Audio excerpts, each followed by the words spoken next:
1, 2. Ooh, let's go there. That. I'm whispering like the mics weren't off. Weirdo. What's up, baby? What's good? What's good? Yeah, man. What's good? TC, what's happening? Adam L, Manny, Curtis. This is Mac 10. Miss Mac 10 is the lick. Terrence. West Side is the click. Oh. Cancer season, Miss Mac 10. You already know what it is. Once again, your boy is the main event of cancer season.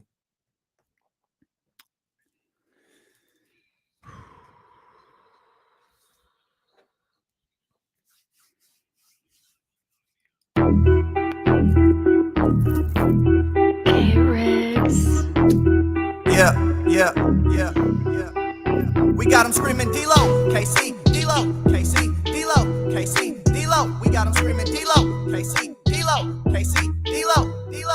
We your number one spot. We your number one spot for some sports, huh? Got the city going crazy when we work, huh? We top 2, but we ain't 2, we in first, huh? And when you need the real, we is who you search, huh? D-Lo, KC, D-Lo, KC, D-Lo, KC, D-Lo. We your number one spot. Quick vibe check right now. How everybody feeling out there? We welcome you in here. Do we have beef with anybody? Like, because I'm ready to go ether on somebody right now. I'm just charged up. Bro, Do we have beef with anybody? We just had the most animated recording of Corners of the Culture in history. We really hope you'll check out that podcast. This video is probably worth watching. Like this, we've been on level 10 since about 11:22. So forgive us if we coming in a little hot. We charged up. Show ends, we turned Ether up all the way. We had the whole office listening to Ether this morning. Welcome to the June 27th edition of D-Lo and KC. I'm Damian Barling. Acknowledge me! He's Kenny Caraway. Yes, sir. Acknowledge me. We're so happy that you're here with us. No matter how you choose to join us, we welcome those on the Odyssey app. Big ups to everybody listening to us there on smartphone, smart speaker, on the tablet, on the desktop, whatever it may be. If you're listening on 1320 AM, 98.5 FM HD2, if you're listening on the TuneIn app, or if you're watching on twitch.tv/ESPN1320, youtube.com/ESPN1320. Thank you so much for being here with us today. Let's talk. Business is picking up. Let's talk. Let's start with Harrison Barnes. So we learned a couple of weeks ago. Yeah. That was a strong visual. That was a strong visual right there. So for those listening on the radio, you missed it. But let's start with Harrison. We learned a couple of weeks ago that Harrison Barnes and the Sacramento Kings were really, really close to a contract extension. We were given it, and James just wrote for the Kings beat, so I'm a little more comfortable in throwing this out there now. But we heard that the deal was about 85% done. And then everything stopped. And I don't mean cooled. I don't mean slowed down. I mean stopped. Every conversation with Harrison Barnes halted. And it was around then that we learned of the OG Anunoby situation. And that went on for a couple of days before we learned what many people found out publicly yesterday, that one of who we thought was a key factor behind OG Anunoby's potential deal to Sacramento was no longer a part of OG Anunoby's camp, that being Rich Paul and Clutch Sports. And that combined with the unwillingness or perhaps just overall difficulty of dealing with Masai Ujiri and the Toronto Raptors it kind of cut any thoughts of a OG Anunoby trade off. Combine that with the fact Rashawn Holmes was traded, he probably would have had to been to a factor in that deal for no other reason than salary. You could probably call any OG Anunoby, Pascal Siakam conversations dead. So followed up. Anything going on with Harrison Barnes? From what we learned, Harrison Barnes and the Sacramento Kings still have not spoken. And now with all of this cap space available following the draft day trade and what could really open up for Sacramento if they choose to renounce the rights of Harrison Barnes, now it's starting to feel as we head into the beginning of free agency Friday at 3:00 our time, starting to get strong feelings that Harrison Barnes' time with the Sacramento Kings might be over. And that combined with the fact that, according to Jake Fisher and a handful of others around the league, the Kyle Kuzma to Sacramento thing seems to be gaining some steam. Now, I think part of the reason that the Kyle Kuzma conversation with Sacramento got a little bit louder was because apparently, according to many of these same league sources, Utah was interested in Kyle Kuzma. But having done the deal now with John Collins and the Atlanta Hawks, that kind of takes Utah out of the equation. Right. So when it comes to, and we talked about this as it pertains to Harrison Barnes before, but you could say this as Harrison Barnes, Kyle Kuzma, whoever you want to. You're going to hear the same names in these conversations, be it Indiana. There's a handful of teams out there that will be looking for 3s and 4s. There are a handful of teams out there that'll be looking for wings. It's why you see Indiana and Sacramento tied to the same players over and over again. It's because they're looking for the same position. But the conversation around Kyle Kuzma as we get closer and closer to Friday has gotten a little bit louder. Yeah, and one of the things that I notice in these situations, because I mean, look, I'm not no snitch. I'm not telling nobody. I'm just saying it. Rumor has it, a lot of these things are already done. Like a lot of these things are already a done deal. Rumor. Yeah, just a rumor. Allegedly. Just a rumor. That's what the streets are saying. So we're not saying that in regards to Sacramento, by the way. No. I'm just talking about free agency in the NBA and all the sports, NFL too. Like NFL, we've heard deals that have nothing to do with Sacramento.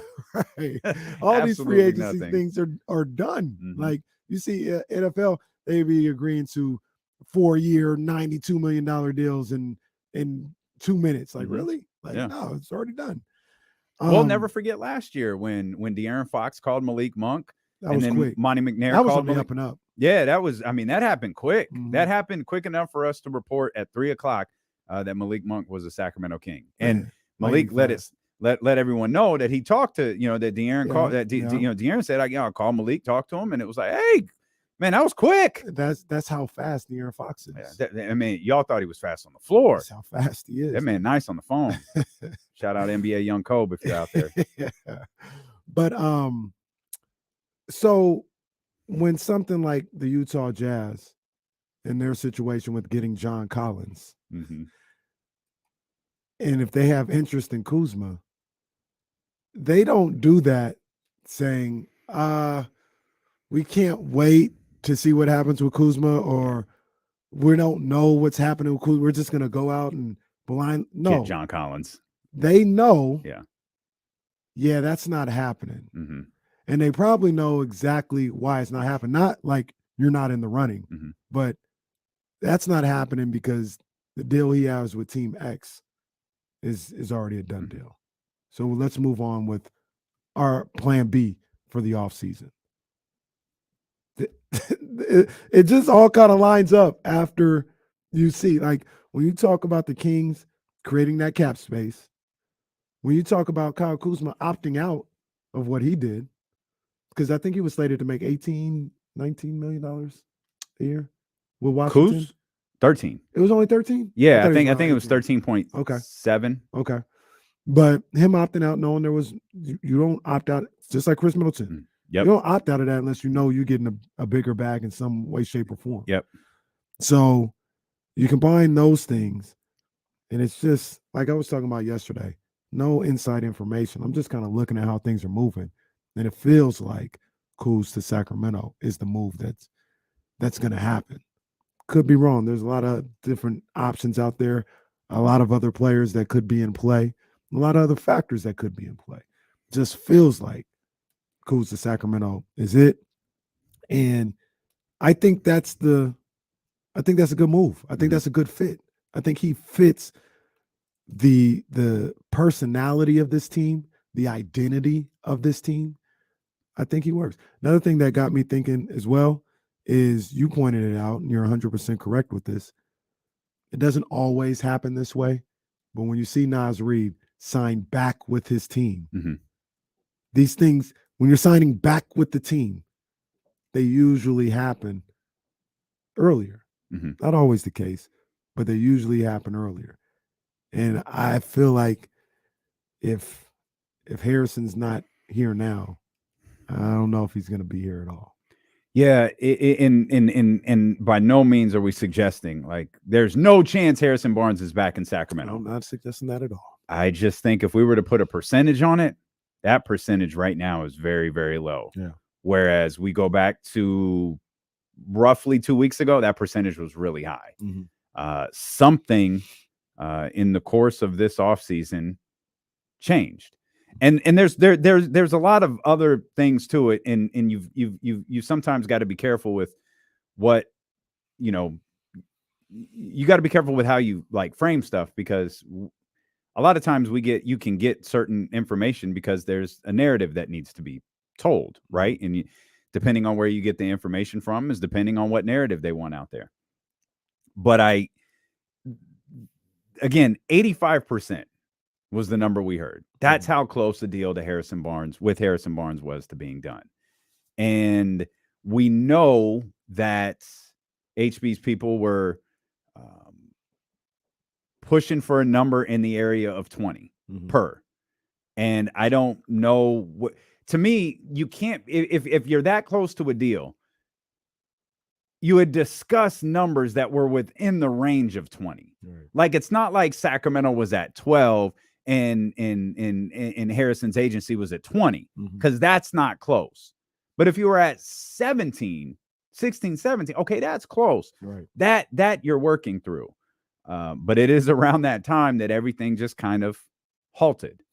And they have remained, at least I don't think conversations around Harrison Barnes have remained parked. I think conversations around Harrison Barnes and the Sacramento Kings have remained parked. Harrison Barnes, I believe, is going to be a day one free agent signing. I believe when the floodgates open at 3:00 on Friday, Harrison Barnes is going to be one of the names that's announced. I just don't get the feeling anymore that it's Sacramento. And I thought as recently as last week, I know they haven't talked, it's still Sacramento. I still think HB's the guy. I don't feel that way anymore. Yeah, I kind of feel the way you feel right now. And we can talk about this, you know, because nothing's done. We don't know. It's just gut feeling that we have. But we could talk about the fit for Kuzma, because he seems to move the needle a little bit and have people on different sides of the spectrum. When you talk about him, I think he's a really good fit for this team, for their identity, like I talked about earlier, the style of play that they have. I think he fits almost seamlessly. We had I wish I had it right here, but one of the guys, Rob Bay, as his name says, Kuzma coming here means Keegan at the 3. And one of the reasons why I like Kuzma is because I think he can shift between the two. He can be a 3-4 type guy, and that doesn't necessarily mean that Keegan Murray is forced to play the 3 spot or the 4. Like, I think they're interchangeable, and that's one of the reasons why I look at Kuzma as such a potential good fit for the Kings, because he can play a number of different ways out there. So I like the idea of Kuzma, but I'd want to hear what you guys got to say. That's the rumor right now. That's what's gaining a little steam. I'd like to hear what you guys got to say about the potential of Kyle Kuzma coming to Sacramento. So let's hear from you. We're with you for the next 4 hours. Trysta Krick will be with us at 2:00. It's Trysta Tuesdays. We got Jason Jones in the final hour of the show. We'll get his thoughts on Kyle Kuzma. And as my partner said, we want to hear from you most of all. 916-909-1320. Could the trio of De'Aaron Fox, Domantas Sabonis, and Kyle Kuzma get this team where you desperately want it to go? We'll talk about that. We're just getting started here. It's D'Lo and KC, brought to you by Sky River Casino on Sacramento Sports Leader ESPN 1320. Can't front. This extra button is bothering me. I like going extra button, standing up and walking around, but the extra button on camera wasn't doing it for me. Oh no. This camera makes me self-conscious about everything. Look great, man. You look great. Well, of course I am. I'm wearing shorts that you got. Oh, stop it. You had them first. I don't know if that's true.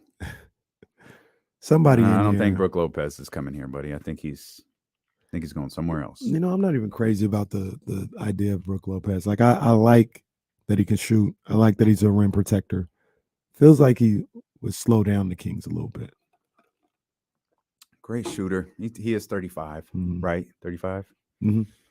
Man, those brothers have been around a long time. They have, man. Jeez, What a good for career them. they've carved out, man. for real. Big ups to them. Mitchell, it's not happening. Brook's not coming here. I think I could say that with 100% confidence. Brook Lopez isn't in the Kings' plans, and the Kings aren't in Brook Lopez's plans. Yeah. Now, James. Oh, my bad. Go ahead. No. I was just gonna say, sure, yeah, they can run it back. There ain't nothing else for them to do. Now we're talking. I think this is legit. They can sign Kyle Kuzma. They could bring back Trey Lyles. There's still there's a lot they could do. They could do the extension with Domantas Sabonis as well. Jake Fisher's extension number that would be a gift. That didn't. If that's the number, that would be a gift. Lord have mercy. Get the Monty McNair. Jake Fisher had it at like 4 and 120. Yeah. I don't even think you have to renegotiate and extend with a 4 and 120. Yeah. I think that's just an extension. That ain't. Build Monty McNair's statue. Build Wes Wilcox a statue on the other wing if they wind up signing Sabonis for that. I did, Dr. David. I remembered you mentioning this in the chat yesterday, and I watched it last night. I actually hate that match, but I did watch it. I think Mick is fun, but yeah, that was an entertaining, 20 minutes That's or so. what I watched a little bit of last night. Raw? Yeah. Fell asleep on it.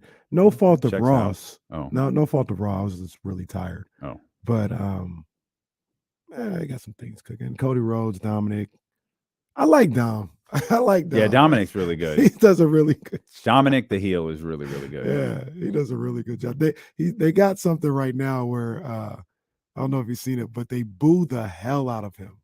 I don't know if they do it on the regular, but yesterday he couldn't talk. Oh, like he'd go to talk and they would like Vicky Guerrero type. It was going crazy. Oh, that's good stuff. And if that's something they could do on the regular, that's dope.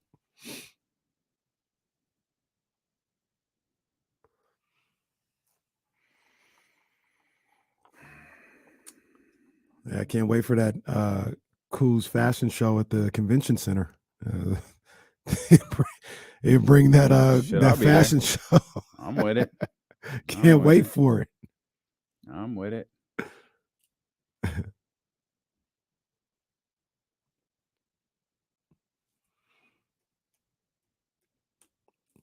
Yeah. Hey, I did fall asleep on it. I watched until Seth Rollins came on. Seth's my boy. Seth is your guy. Seth, he's popping off right now. They got a lot of energy for Seth right now. Is there a story that Andre 3000 got an album on the way? Yeah, Killer Mike confirmed it, quote unquote, like last week or something like that. I think he walked that back, didn't he? It would make sense. I think he walked that back. It would make sense. Let me see.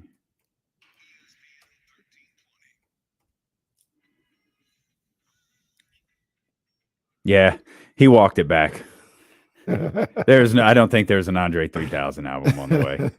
916-909-1320 if you want to get in on this conversation. Obviously, we're talking a lot about Kyle Kuzma and the Sacramento Kings and how that is a hot rumor here with just another 4 days or so until the beginning of NBA free agency. Let's get John in here. 916-909-1320. Appreciate you, John. What's on your mind?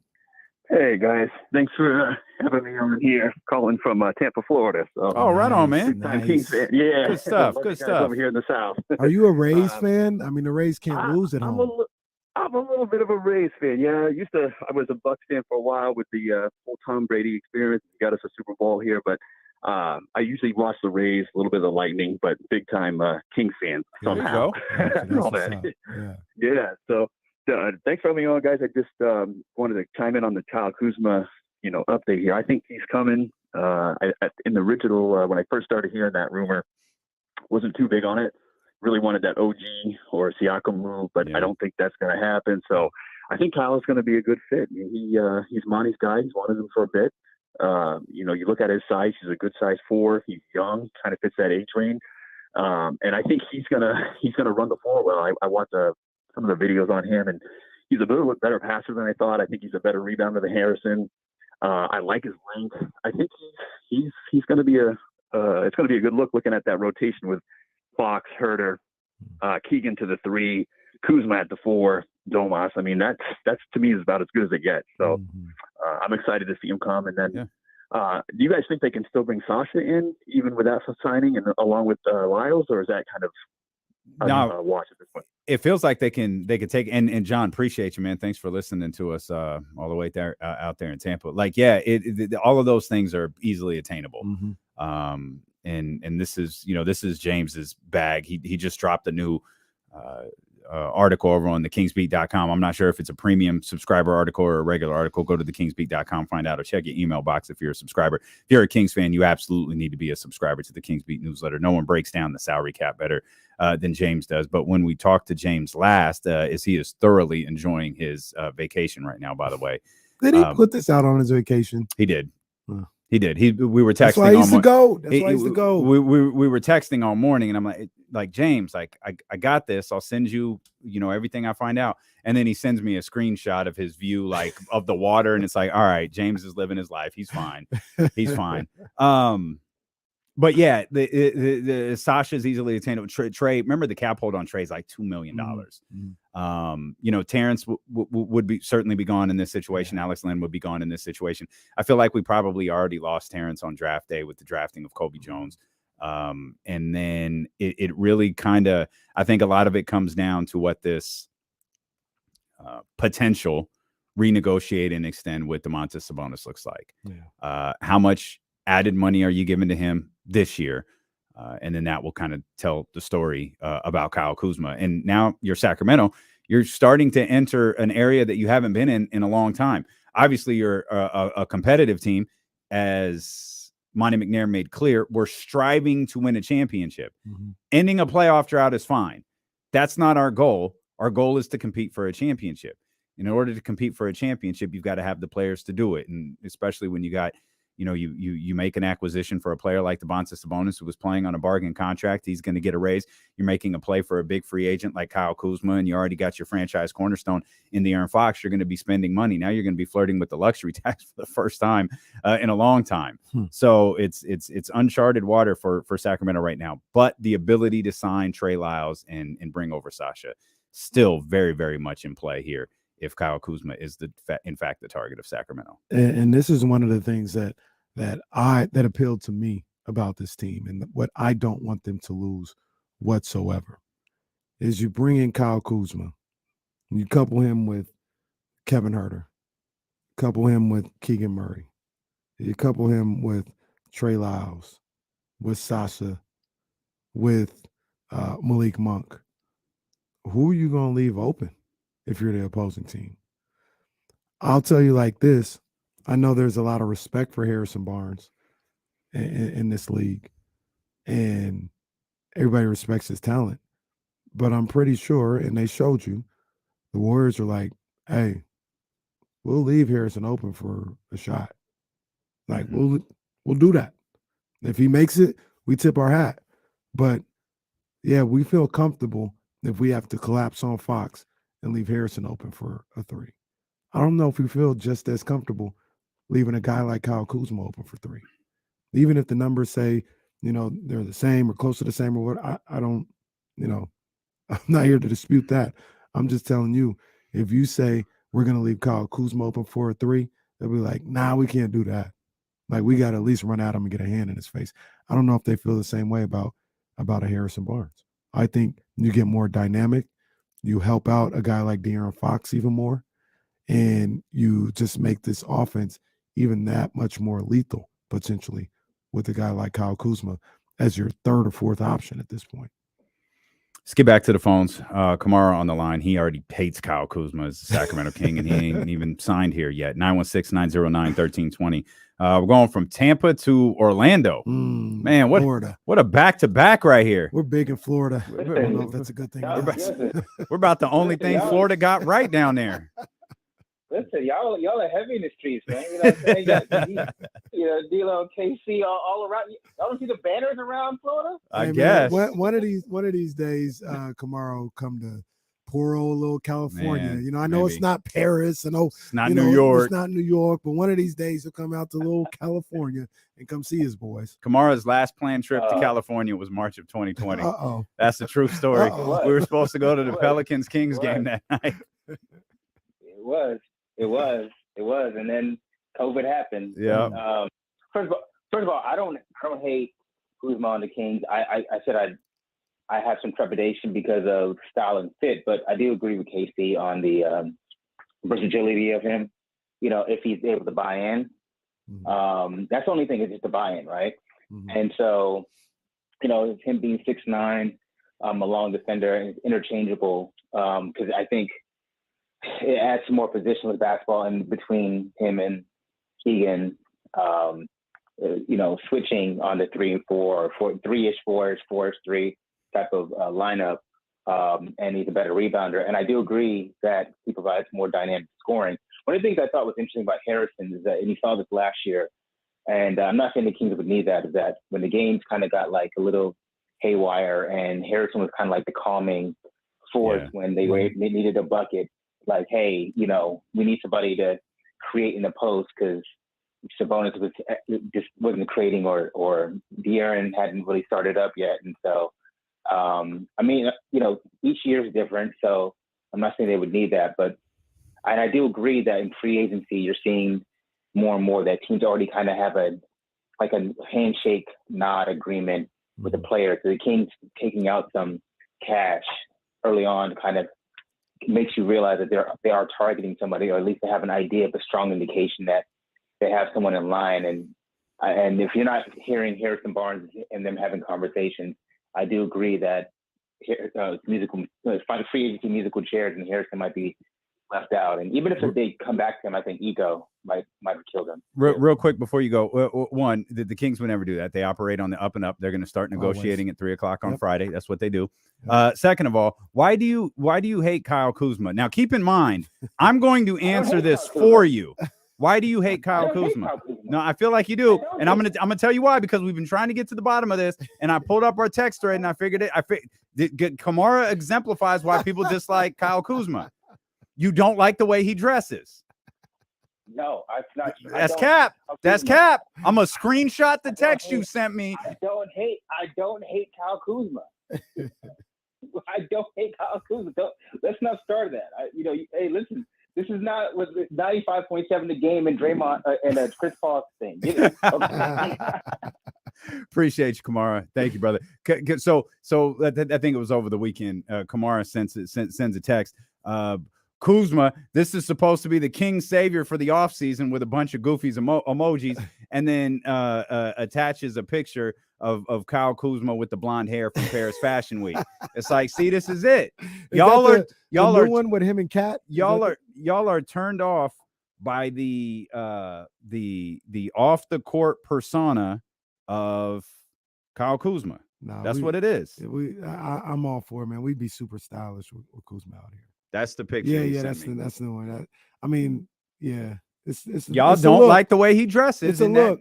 It's a look, but that's all right. He does his thing. Let him live. Let him live. I got no problem with Kyle Kuzma's fits. Let him live. Don't matter. I'm all for it. Let's get TC in here. 916-909-1320. TC, talk to me.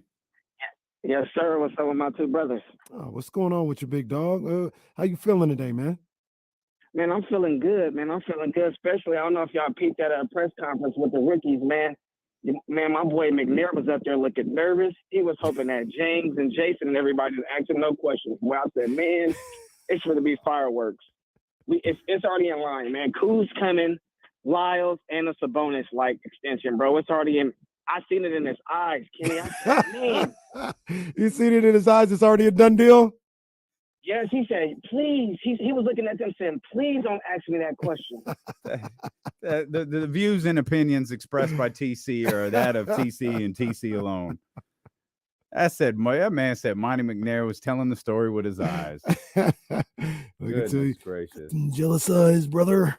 Jealous eyes. Uh-huh. Yeah. You got lust, brother. You got lust for Kyle Kuzma, huh? I see the way you look at him, huh? Don't like his outfits, Yeah. My watch just said, you're in a loud environment. Boy, where were you an hour ago? Don was yelling at us for 20 straight minutes about Nas. Check out the new episode of Corners of the Culture dropping on Thursday. That's the hot rumor. I think the sequence of events for Friday will certainly tell the story. King's primary target, perhaps Trey Lyles after that, and then maybe at some point shortly after you get the Domantas Sabonis stuff, which I really do believe is coming. Mm-hmm. And credit to James on this one. James presented that theory a long time ago. Yeah, it was months ago. And it was always, all right, James, that's a little wild. And it seems it's not wild. It just seems a little unrealistic. Right. Oops. Shout out to James. That's why he knows these things, man. Shout out to James. That's why he's our Kings insider. It's not nearly as unrealistic as we originally thought. And now, between Jake Fisher, Tim Bontemps, Tim McMahon, Brian Windhurst, it's almost discussed as fact. Like, this is happening. The Domantas Sabonis part is happening, but what happens next? Everybody has kind of skipped past that part. It's basically everyone. It feels like everyone is operating now under the assumption this is happening, or it's not an assumption. They're hearing things, and they're moving forward with, well, this is happening, and what happens next? And right now, on Tuesday, the hot rumor is it's Kyle Kuzma. Now, question: does Kyle Kuzma's name get hotter tomorrow, or does someone else emerge? And I have no idea. There you go. Because I don't think they're going to dabble in the restricted free agent market. Because I heard something this morning. Well, I was reading something this morning. They talked about the possibility of PJ Washington. Shout out PJ. We do anything Shout for out you. PJ, man. We looking out for you, big dog. Keep your head up. Keep doing what you're doing. Seems like everything is cool. I think he's good. Yeah, I think everything's cool right now. Everything's on.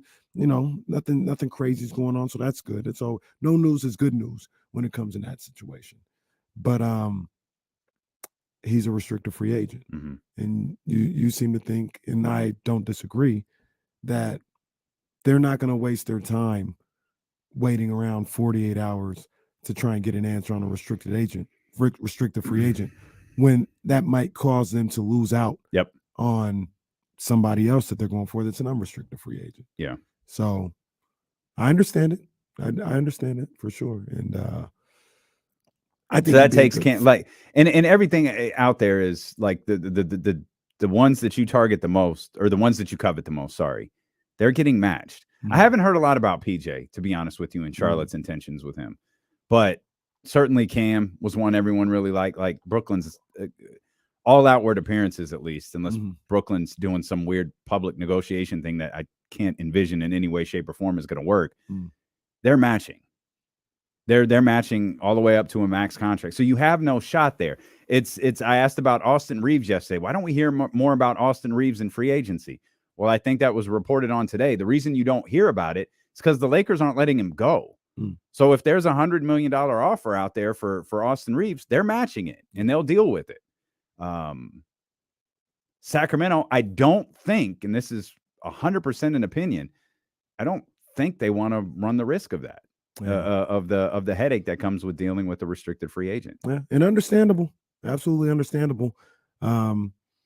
Especially if you got potential options that are not restricted free agents. And even if they're, do you think it's a situation like this? Maybe like just using two names, for example, they look at PJ and Kuzma as the same. Sure. But you're Yeah. like, I'm not even going to waste my time Yep. with the PJ situation. I'll put all my energy towards Kuzma. Mhm. And one, because Sacramento is a franchise that operates on the up and up, so they would Always. never, break protocol here. But you could put feelers out there. Mhm. Hey, what's Kyle Kuzma think about Sacramento?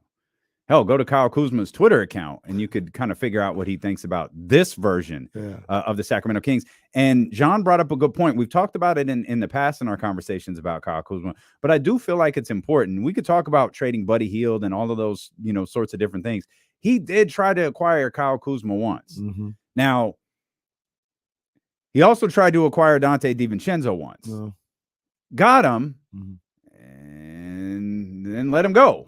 So, All maybe that glitters is not gold. maybe there's not too much to read into that previous attempted acquisition of Kyle Kuzma. You could look at it as just like he was trying to get away from Buddy. Yeah, you could. I do look at it, though, even in the DiVincenzo Mhm. thing, as he clearly, in my opinion, he clearly likes that player's game, right? Like, Sure. there's something that he sees. Like, I could use this on the roster. I think this would be, someone good to have on the roster. And with Kuzma, I think that's kind of how he looked at him. Also, there is the Buddy Hield contract thing to be a part of that as well. But I think he looked back. He was always looking to improve. I think he was always looking for a way to improve. And he says, yes, we are getting off that Buddy contract, but this is a guy that plays the type of game that I like. If you look at Kyle Kuzma, he looks like, I keep saying it, I don't want to sound like a broken record, but a perfect fit for this roster that Monty has put together, right? Like a guy that can play a couple of different positions, can shoot the ball, dynamic scorer, gets up and down the floor. He fits. And that was probably the early version of what he envisioned for this team, what he was trying to create. Essentially, what he was trying to put around De'Aaron Fox is those type of players. And I think you can take a little bit into the fact that he tried to go after him before. Okay. Well, he has an opportunity to go get him in free agency, and the number of teams. This is kind of the other thing too, which has been spoken about a lot. This isn't exactly breaking news, but the teams that can offer Kyle Kuzma the type of money that he wants are probably a little slimmer. I don't know if Indiana's in on Kyle Kuzma. We talked about how a lot of the same teams will be in for the same players just because of need. Indiana's believed to be a landing spot for Harrison Barnes. Should this current trend continue where it appears that he's out of Sacramento. Indiana seems to be the favorite because of the Tyrese and Rick Carlisle connection. I wouldn't be surprised if Miami got involved at some point, but I'm leaning a little more towards Indiana because much like how quiet it is with Sacramento and Harrison, and it's getting louder with Kyle Kuzma in Sacramento, seems to be getting pretty loud with Harrison and Indiana as well. I keep hearing some things about that too, and it's a good fit for them as well. I think so too. Yeah, I think it's a great fit for everybody involved. Yeah. Harrison back with Buddy. They can relive that. They can relive they can relive probably my favorite Tyrese Halliburton moment of all time. Buddy can chuck up a shot from beyond half court with 6 seconds left in the quarter. Tyrese rebounds it, lays it in, turns, looks at Harrison Barnes. What the F was that? And poor Harrison just looking along like, I don't know, bro. I don't know what to tell you, man. Welcome to Life with Shavano. He's signing up to do it again. Well, unless you believe some of the rumors out there that Shavano is in fact headed to the Lakers. Because, Shavano is the difference between the Lakers winning a title and not. Yeah, I mean, that is for years the X now. Factor. Buddy Hield not being on the Lakers has now cost them, 2 or 3 titles? Yeah, they would have been on a dynasty at this point. Yeah. If they had Buddy Hield and Buddy and they Steph. may finally get him. Wouldn't be Buddy and Dame. It'd be Buddy and Steph. These dudes, I remember they sent me it wouldn't be Steph and Dame. It'd be Steph and Buddy. These dudes sent me a clip to try to solidify their point that Buddy Hield was a Steph Curry-like shooter. Hey, Buddy Hield can shoot, man. He's a good shooter. He's a real good shooter. Shout out to the folks at NBC Sports California, because no broadcast worked harder to put Buddy in the category of Steph Curry than that broadcast team did. It even got to the point where you'd see random things in like February that would say, no players since December 11th has shot as well as Steph Curry. Then Buddy Hield. It's Buddy and it's Steph. Then the date would change. No player since December 16th has made more threes than Buddy Hield. It's Buddy and it's Steph. Like no player in the first 2 games of the season have made more 3-pointers in California than Buddy and Steph. Northern California. North of Fresno, nobody has made that. Oh man. Yeah. Buddy Hield, good shooter, man. Wherever he's at, I think. And Buddy actually had a played decent, well. Yeah, he had a decent year last year. He played really well. He's a lot easier to tolerate when you don't have to watch him every night. When you make the decision to watch Buddy Hield versus having to watch Buddy Hield, very, very different vibes. Very, very different vibes. I wonder if that's how people in Washington feel about Kyle Kuzma. Do people in Washington not like Kyle Kuzma? I don't know. I literally wonder if that's how they feel. I'm trying to figure out who I know in Washington. Kuz, I don't remember. Baltimore she's a Spurs fan, but I think she watches some Wizards basketball.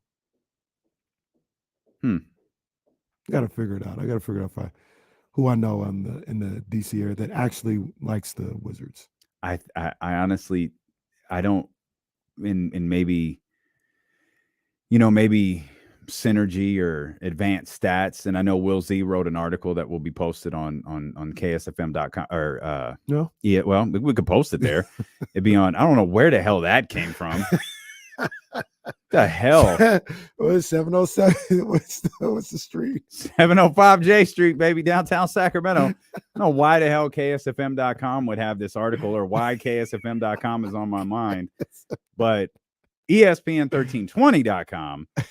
We'll have the article posted at the end of the show for sure. I can try to sneak it up here during commercial breaks, but everyone examining Kyle Kuzma's numbers, James mentioned the article that he did for Kings Beat. He's a solid player. Like, I think people's issue with Kuz is his vibe. You either with it or you're not. Right. That's it. And I'm with it. Bring Kuz to Sacramento. Let's get this thing going. Now, I want to ask you a question and ask everybody else a question. Shout out James Starry. He said, D-Lo thinking about free agency. Free agency for D-Lo and KC begins on June 30th as well. Do you believe 3:00 we're going to announce our signing somewhere? Right.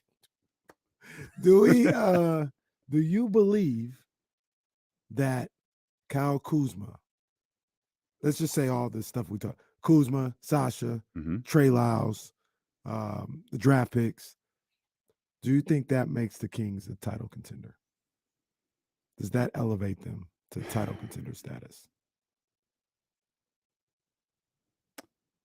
I'm going to answer that after this commercial break. And I'll let you know, while we're Kyle Kuzma and Shohei Ohtani can do the same things in both Sacramento and in Green Bay. Thank you, Greenie. Thank you. That was tough. That was a tough one right there. We'll come back. I'll attempt to answer Kenny's question, and we want to hear from you as well. 916-909-1320. Remember, it's Trysta Tuesdays. TK will be with us at the top of the 2:00 hour. Jason Jones in the final hour of the show. Steelo and Casey, brought to you by Sky River Casino here on Sacramento Sports Leader, ESPN 1320. Yes, goodness gracious, man. What the hell was that?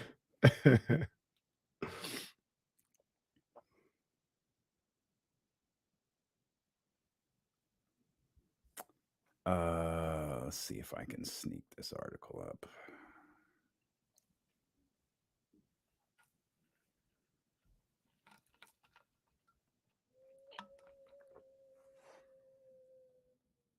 The hell was that?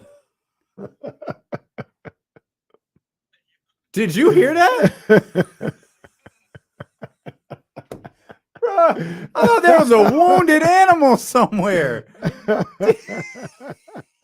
Damn. Oh, man. Oh, man. Who the hell? Somebody on ESPN1320.com wrote an article. 4 reasons to bring back Harrison Barnes. Oh. I don't know who wrote that. That wasn't Will Z. What was that, Will Z? Maybe it was. Oh, it was Will Z. Will Z did write that article. He said, who the hell wrote that? I was like, who wrote that? Well, you posted it, jackass. Like, yeah. Idiot. Jesus. Catalina!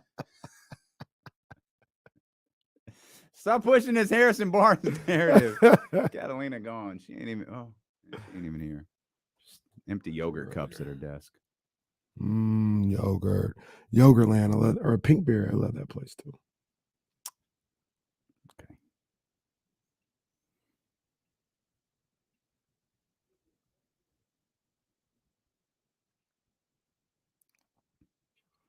Let's see here.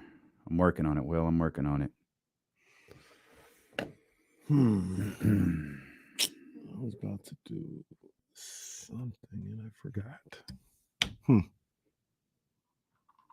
The reasons.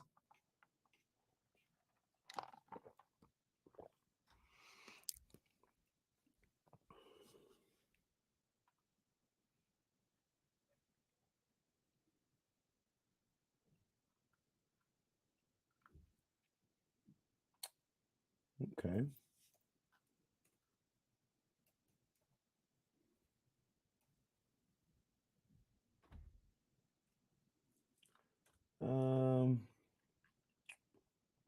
Okay. I mean, they didn't. It's do not much of bad. anything. What's that? I'm just talking out loud. I think we got tagged in like the Kings new logo color scheme or something like that. Okay. Didn't change much. It's the same. I guess I think the crown and the Kings may not have had black in the background. Maybe that has changed. So other than that, it's the same. Complete with their new script, secondary logo, also new stacked and horizontal, not pictured. Script artwork. Okay.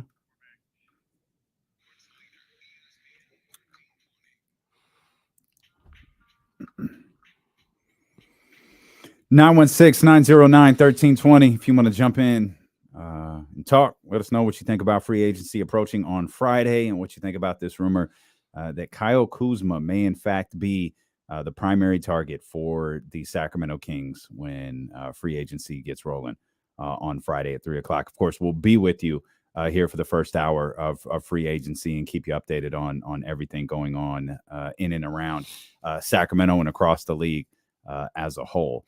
Trysta Krick coming up a little bit over an hour from now, top of the 2:00 hour. She will be with us, and then Jason Jones, the final hour of the show. You asked before the break if the addition of Kyle Kuzma, as well as Sasha coming over, Trey Lyles, if that is enough to put the Sacramento Kings in contention. Now, slight disclaimer here. For me, when we talk about title contention, I'm more so talking about competing with Denver. And obviously, if you're competing for Denver, because I think both believe that Denver is the top team in the West headed into next season. Obviously, the top team in the league now. They're going to be the top team in the West, in my opinion, headed into next season. When we talk about contending, we talk about contending with Denver because I believe Denver is alone in the conference right now, and everybody else is just there. The answer is no. But there's a caveat to that. Everything you just laid out works. But I need a little bit more from Keegan, in his second season. A little bit, not a lot. That's going to happen. Okay. And I need a smidge bit more from the 2 All-NBA guys. The roster, I think, works. I think the roster, as you laid out, works to contend with Denver. I think you probably need to get where Monty wants you to be, 50-plus wins, to get to competing for an NBA championship, competing with the Denver Nuggets, competing for the Western Conference title. I think you need a smidge bit more from your big three. Or I put Keegan in there as part of the big three. I'm expecting him to kind of be a part of that conversation. But I need a little bit more from Keegan and just a slight fraction more from Domas and De'Aaron. All of which, by the way, I believe you can get. I think you get more from Keegan. Mm-hmm. The All-NBA guys. Sabonis is going to rebound the same way. I think his assists are going to be the same way. I think what we're asking here is, can he get to 20 points per game? Can he get to 20, 21 points 17, 18 now? Remember what he I was? thought he was 19. Oh, my. I thought he was 19. If he's 19, then I'm backtracking a little bit. Maybe it's 17. Maybe you're right. I feel like I've had to I don't do know that a where lot. 19 came from. Well, no, let's look at it. Domantas Sabonis stats. What do we got here? Domas last year, 19.1. 19 and 12. 61 from the field, 37 from 3, 12 rebounds, 7 assists. I'm I'm gonna walk that back. Let me walk ask, that back. Let me ask you something though before you walk it back. Can Domas be 20 and 13? Sure. That's a a fraction. Yeah, that's a fraction. Slight improvement. I think he can do 20 and 13. Okay. Well, thanks for bailing me out. That's what a good partner does. Is just bail me out right there. He was the league leader in rebounds at 12.3, right? Yeah. Okay.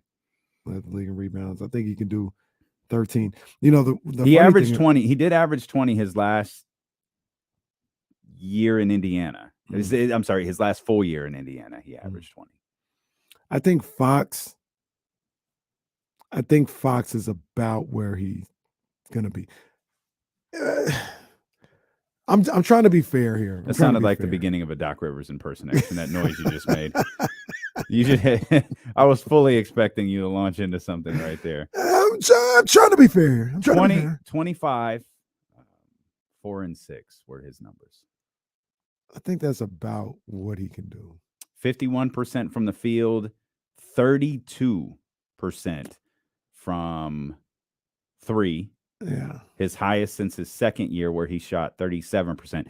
He shot significantly more threes last year than he did in his second season. And 78% from the free throw line, a career high.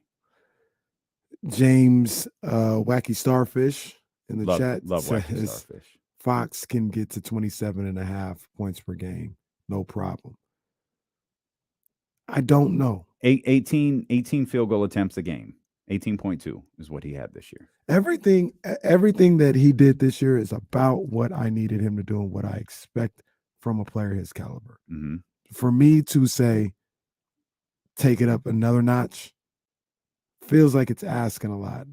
To say, I need him to do 27.5 points per game, shoot 36% from 3. It seems like it's asking a lot. That doesn't seem like the type of player that he is. Okay. I don't know if Fox can get going here. The assist totals, because of the offense, I think those are going to be what they are. Now, I will say this. The playoff numbers were crazy. The playoff numbers were crazy. There was only 7 games, but the playoff numbers were crazy. And maybe that's who he is. Maybe Wacky Starfish is right. Because in the playoffs, wasn't he close to 30 points a game? Stand by. I believe I have his play. Well, Let's see. it's going to take me 20 minutes to find him. He was 27.5. So that's what Wacky Starfish said. Yep. 27.5.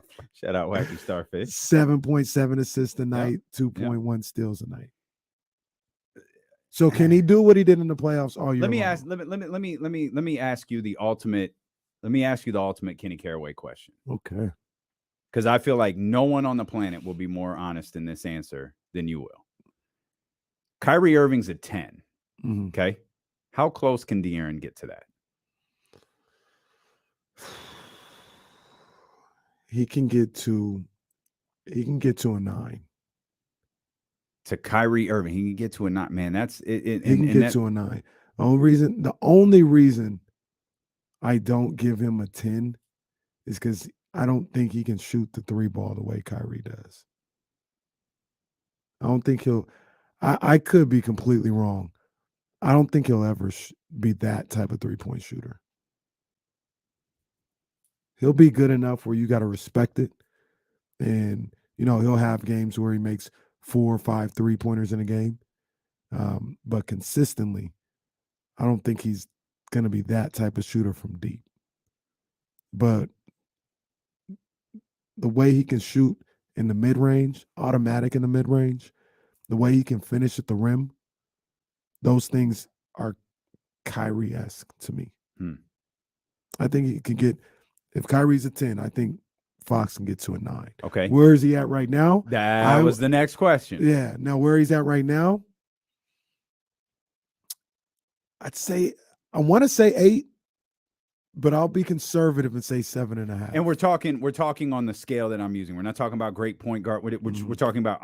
I'm trying to relate him to Kyrie Irving. I'll put him at an 8. Matter of fact, I won't even go 7. Put him at an 8. We saw him go toe to toe, blow for blow, shot for shot with Kyrie Irving, and he won that battle. Until he didn't.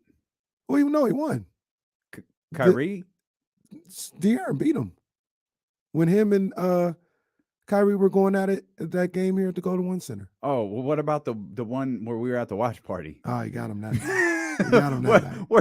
Where Kyrie hit one of the most that. absurd shots you'll see all year. That one in the corner. But that's kind of like what it is. I think that shot hit the top of the American Airlines Arena and just dropped in. That was crazy. But that's what it is. Like he can go. They're there with each other. Like they can battle. They can battle. That's what I was trying to get at. Like I feel like De'Aaron is a top point guard in this league. He's certainly a top scoring point guard in this league.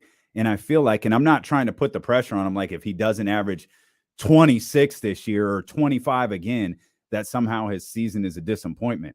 I believe you said something similar to this in kind of a different form of conversation earlier this offseason when you said De'Aaron's got a taste for this now. He ain't going back.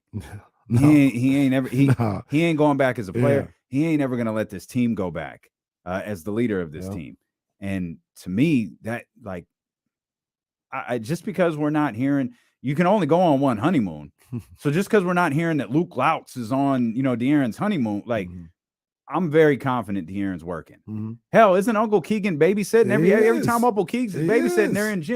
They're in hoop clothes. He walking them across the tennis court as they're going to their next workout. They're working. Like just because it's not covered like it was last year, I don't think De'Aaron left that podium after the season and goes, "Whew, I did it. I'm satisfied with this." Right. He's like, "No, I'm doing this again." He's thirsty right now. Yeah, he's thirsty. Yeah. He was desperate last summer. This year he's thirsty. Yeah. He didn't got some water. He said, "I want some more of that. I want some more of that water." He's gonna have a big time season. And now he's got the confidence too. Like there's another level of confidence when you've experienced it. Like you think you're an all-star. You think that you're one of the top guards, but you don't know because you haven't been given that accolade or you haven't been on that level. Now he knows he's there, and that's a different level of confidence that experiencing something like that gives you. I think 25, 24, 25 points a game is the floor for him.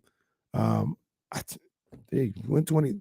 Wacky Starfish, I'm sorry. I kind of scoffed at it. He went 27.5 in the playoffs. There's no reason why he can't do it in the regular season. That's sorry to use this comp, but I think it fits. Remember what Ja Morant did Ja had a really, really good season.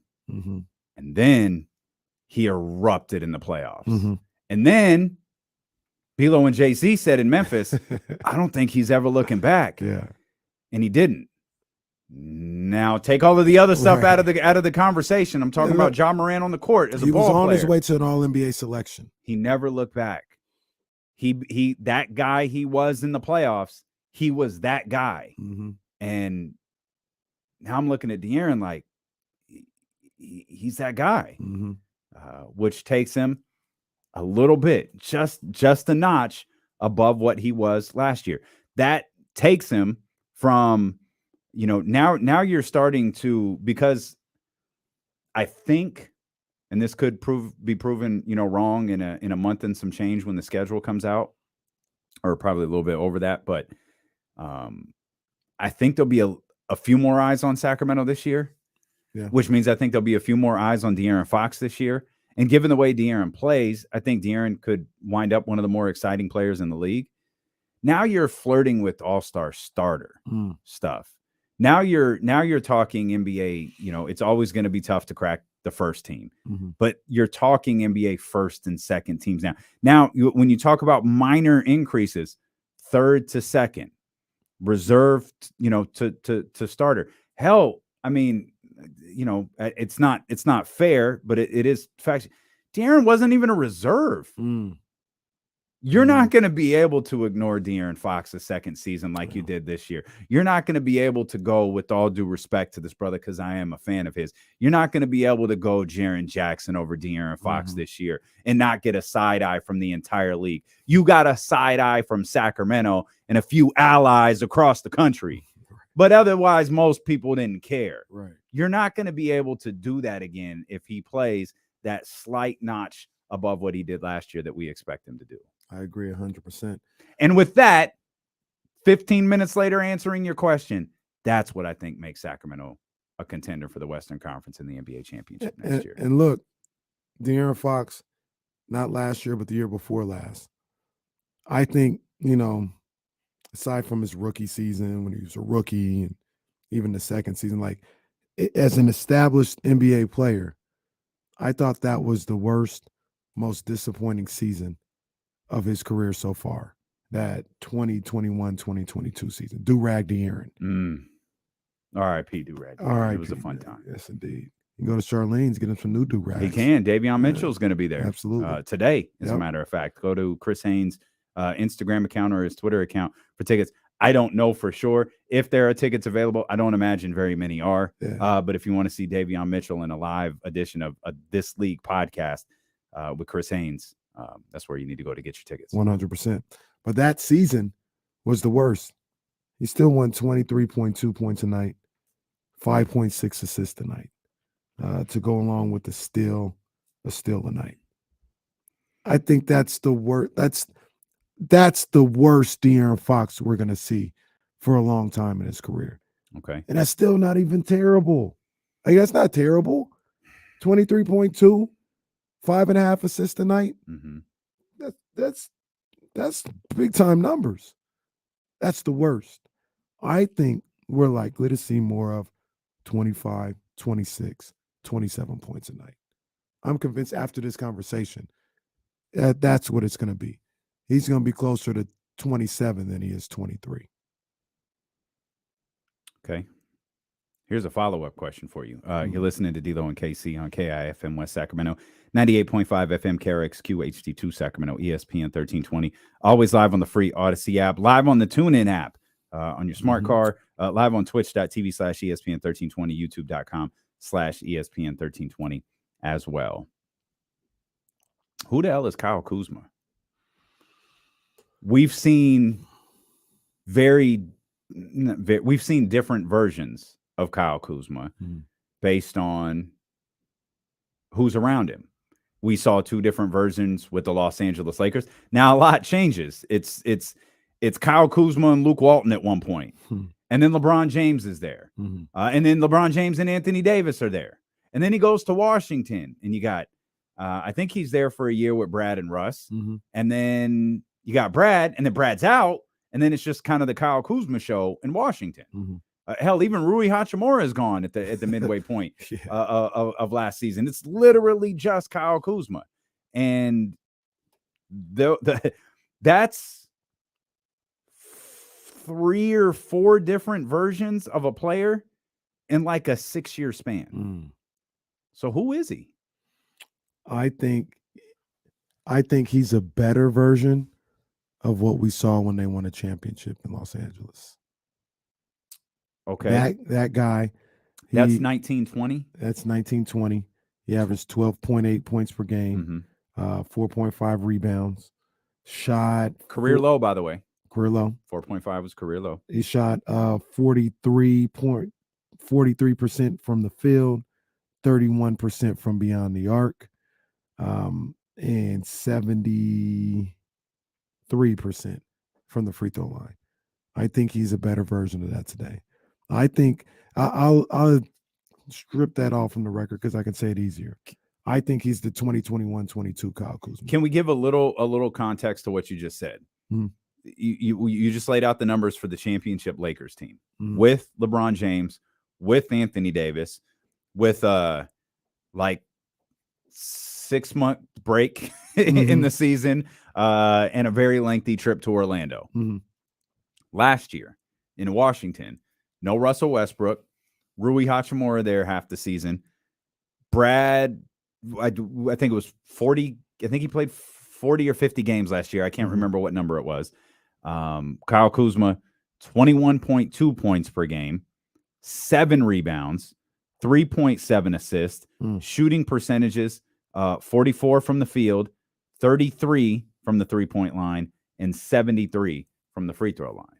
So that's the context of what we're talking about. The 12.8 with LeBron and AD, the 21.2 when he's all by himself.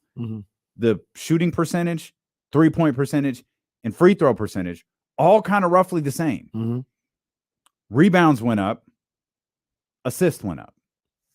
There were people that might argue the type of player Kyle Kuzma is. He was out there by himself trying to work. Right. Clearly, as evidenced by his numbers, like he was fighting for his life. It's not like he still averaged 4 rebounds without Anthony Davis there. Right. Without Anthony Davis, like he averaged more rebounds. His career high in rebounds was the year prior, also with Washington, the year they went to the playoffs at 8.5. Yeah. I think Russell Westbrook averaged a triple-double that year. I think he did too. Yeah. It's crazy, Russ crazy. I think the Kyle Kuzma that you would get here in Sacramento is the Kyle Kuzma you saw in 21-22. That guy shot 45% from the field, 34% from 3, 71% from the free throw line, put up 17 points a game, 8.5 rebounds a night. I think that's what you're getting in Sacramento. That was a good, functioning team. He was the third option. He produced. It wasn't too much on his plate where he had to take all the shots. That's why I don't think you're getting 21 points a night. But I think you're getting that Kyle Kuzma, 17 and 8 a night. Okay. I don't think Russ and Kuzma played together. Was Russ in the trade? Russ was in the trade. Was in the trade. That's what it was. Russ was in the trade. There we go. That's right. I was like, wait a minute. That's right. He didn't, because all I was thinking was Russ Westbrook averaged a triple-double 2 yeyears ago. Right. It was 3 years ago that he averaged a triple-double. But yeah, those two didn't play together. Blame COVID. Yeah. It's amazing that didn't dawn on us. Yeah, Kuzma and Russ played together. No, jackass. They were traded for each other. Still remains the same, though. I think you're getting that Kyle Kuzma. Okay. Which is the one you want because De'Aaron is here. Domas is here. Keegan is here. You want that because you have a talented roster in Sacramento. You don't have a roster that's made up the same way that the Washington Wizards rosters were made up. Right. No, that's a fact. And if you can get that Kyle Kuzma here, I do think that the addition of him makes them a Western Conference championship contender. No caveats? No caveats. Well, you have Keegan climbing no matter what. So that's a foregone conclusion. Got Keegan going up. I wonder if this takes a little heat off of Kevin Huerter. And if he improves a little bit, This year, it's really going to so I get what you mean, or it challenges him. Yeah. Hey, you've got to keep up. Yep. Or because this could put everybody in a proper spot. Last year, things were a little wonky sometimes about who was the third guy, who was the third man. No, who was I was looking for the button. I couldn't. That was pretty quick. Threw that out there pretty quick. On whose side is he on? Kyle Kuzma. If you're saying Harrison Barnes is your third best player, sometimes he's going to be there, sometimes he won't. Sometimes he's going to be able to hit those shots, sometimes he's not. Sometimes he's going to be aggressive, sometimes he's not. I don't think that's going to be the case with Kyle Kuzma. I think he's, from what I know of him, he's going to be aggressive and ready to go every single night, at least offensively. He's going to be ready to get those buckets. And now we all know what it is. We know the pecking order. Kyle Kuzma is going to give you 17, 18 points a night. And now Kevin Huerter, there's not any extra pressure for you to score 20 because Harrison is being passive tonight. Mm-hmm. Or same for you, Keegan.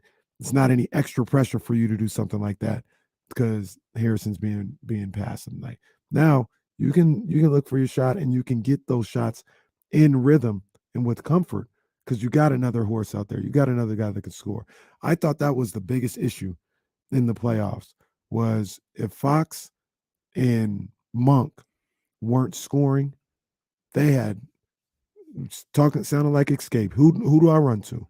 Who can I run to? Fill this empty space. I don't know what we were supposed to do with the way those other guys were playing. Way Harrison was sometimes passive. Mm-hmm. I think that's out the window now. Now you got a guy in Kuzma who says, for better or for worse, some people don't like this about him. Don't worry, guys. I'm here. We're good. I'm here. Well, and I think I like a lot of people look at that as a negative. I don't. This is an absolutely trash move on my part. So apologies in advance. Kyle Kuzma scored in single digits. It looks like 4 times, 5 counting a game where it appears he got injured. He played 11 minutes, then didn't play the next 3 games. One other game, he played 24 minutes, scored 7 points. There were 3 games in the first 19 games of the season where Kyle Kuzma scored single digits. He scored 9 in those games. Harrison Barnes scored in single digits the first 3 games of the regular season last year. And I remember that 8 times in the first 20 games. While also having games of 20, 27, 26, and 22. Man, feast or famine. Kyle Kuzma, same stretch, 20 games. We mentioned the 3 where he scored 9, right? 26, 25, 36, 28, 33, 28. Those are just random games in the first 20 games of the season. I did that to accentuate your point of you're going to have a more, if Kyle Kuzma winds up being the guy, you've got a more consistent player in him. That sounds crazy talking about Harrison because we really feel that Harrison is consistent. Yeah. But there is an element of, he scores 30 one night, nothing the other night, and he averages 15. You know what I mean? That's why he averages his 15, almost a Willie Cauley-Stein rebound type deal, right? Shout out Willie. There is an element of that, and I think Kyle Kuzma is more. It's just, the numbers seem to show he's a little more consistent scoring wise, at least. Mitch, hold on, don't leave, Mitch. That's right. We got to hear from you, big dog. Mitch, hang tight. We got you. You want to jump in? You want to be a part of the conversation? 916-909-1320, or you just want to follow Mitch? It's always a fun way to go. We'll come back. Trysta Krick, the top of the hour. Much more to talk about here as it pertains to the Sacramento Kings on Sacramento Sports Leader. CeeLo and KC, brought to you by Sky River Casino on ESPN 1320. I love when people tweet their confusion on something and literally no one replies. Like, not a single soul. Like, 1, read. 2, Let's turn that notice in. Kuzma about to go crazy on K Street. Oh man, Tiger, Solomon's vinyl. Wait till he get over there. So, I'm going there this weekend. Let's go. Here's Jacob again. Jacob is definitely not for anything. Says Kuzma also jacks up more shots than HP. Now I need you to be a critical thinker, Jacob. When he's playing with the Wizards in that team last year, yeah, he's gonna jack up 17 shots a night. Who else gonna shoot? Somebody got to shoot the ball. But when you put him on a team with two better players than him, like the Lakers team that won a championship, those shot attempts go down to 11 points a night. And I think he's going to be somewhere between, I'd say probably 12 to 15 shot attempts a night for Kyle Kuzma. And I don't see nothing wrong with that. He's your third best scorer. See, one of the problems with Harrison, who I love, is he was supposed to be the third best player. Mm-hmm. And we needed him to act like it. Mm. Sometimes he wouldn't act like the third best player. And that was the frustration with him. Kyle Kuzma, he knows the assignment. Hey, man, you're here to get buckets. You're the third best player. He'll act like it. Whether or not he's going to be able to come through on, we'll see. But you won't get those type of frustrating moments. Harrison Barnes, through most of his Kings career, about 11 shots per game, with the exception of last year, he was 9.6, but about 11 shots per game. Last year, with no one on the Wizards, Kyle Kuzma shot 17 shots per game. You go back, as you pointed out, to those Lakers years with Anthony Davis and LeBron James. Want to guess the number? 11 shots per game. Which also shows you he can play within a system. He can play within a role, which is the concern for some people. Year prior to LeBron James's arrival, 13 shots per game. LeBron James without Anthony Davis, 15 shots per game. He adjusted. Mm-hmm. I've never even noticed this before. Like, he absolutely adjusted. Yes, I do. I don't know why I can't remember that. Freaking ridiculous. We have California Classic tickets to give away, and your boy can't remember to tell you guys. Got a producer to save my ass. That's what it is. Did you see what I put in the chat?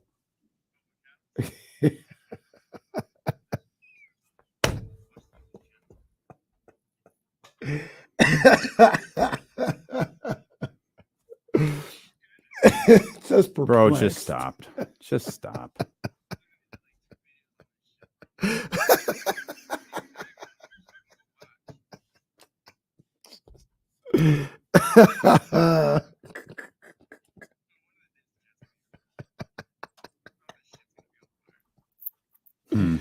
Well, it won't matter because he won't be here. Yeah, he won't. He won't be.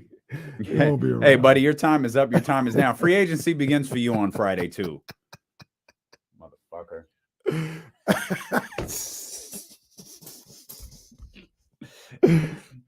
You did. Hey, come on, man.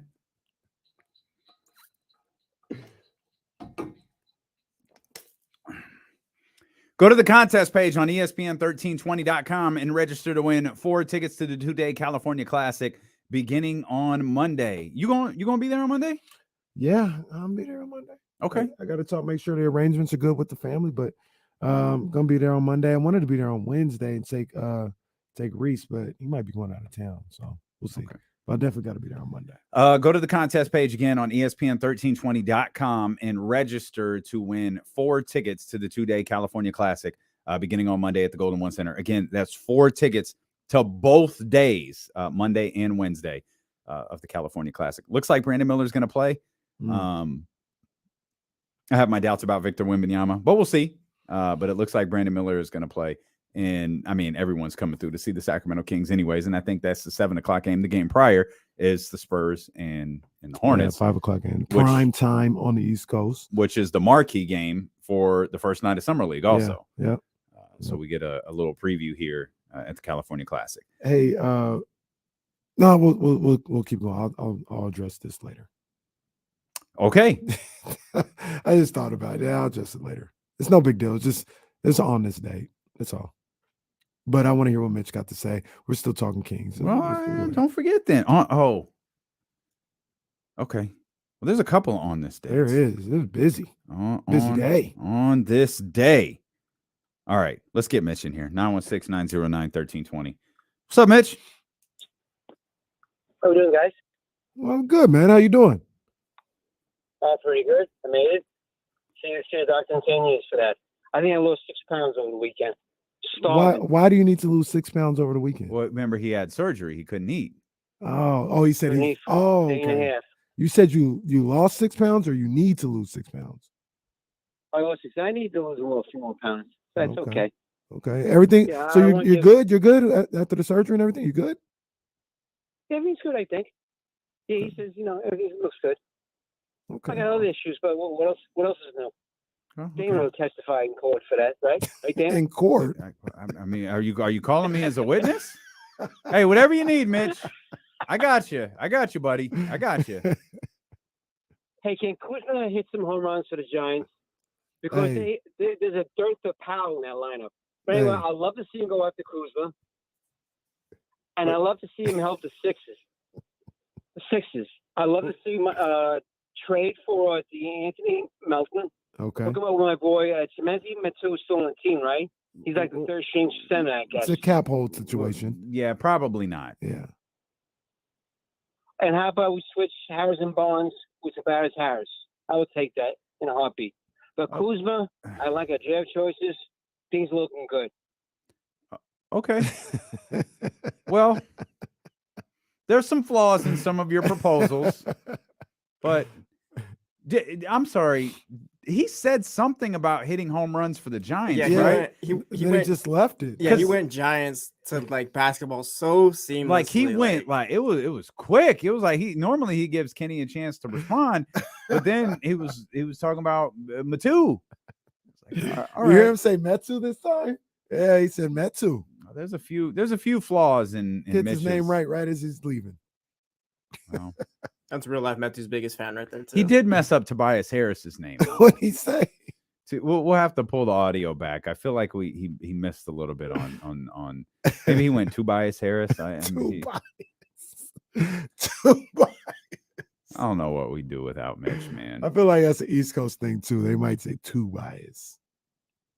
Okay, might Maybe, be. maybe not. Boy, we've gotten calls from New York, 2 calls from Florida today. I don't think nobody in Sacramento's called. TC. Oh yeah, TC. TC saw it in Monty's eyes. He saw it as a money in his eyes, brother.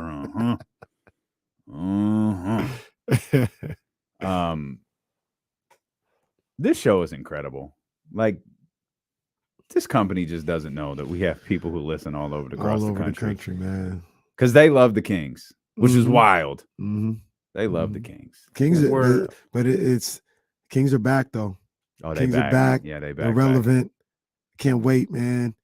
It's gonna be a good season. The show is worldwide. It really is. It literally is worldwide. Oh, for sure. Oh, for sure. Once again, big in Australia. I'm gonna tell Aaron I need that worldwide paycheck.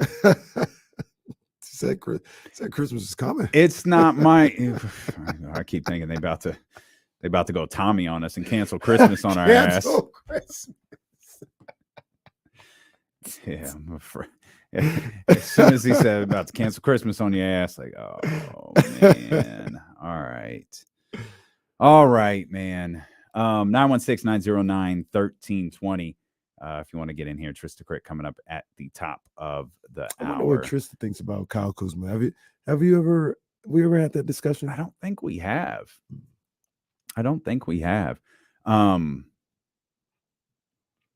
I do have. I want to. You know, we talked about PJ Cam Johnson. We talked about these other restricted free agents that it feels like Sacramento really isn't in play for. Mm-hmm. But I want to go back to something about Jerami Grant. Okay. And Jerami Grant doesn't quite like. I've always been uncomfortable with the idea of John Collins. I don't know why. I just have never liked it. Jerami Grant doesn't give me John Collins vibes, but they're close. Mm. And I think part of that is you know, in you know, we're talking about free agents, right? So we'll use Kyle Kuzma as an example. Like Jerami Grant's like 2 years older than Kyle Kuzma.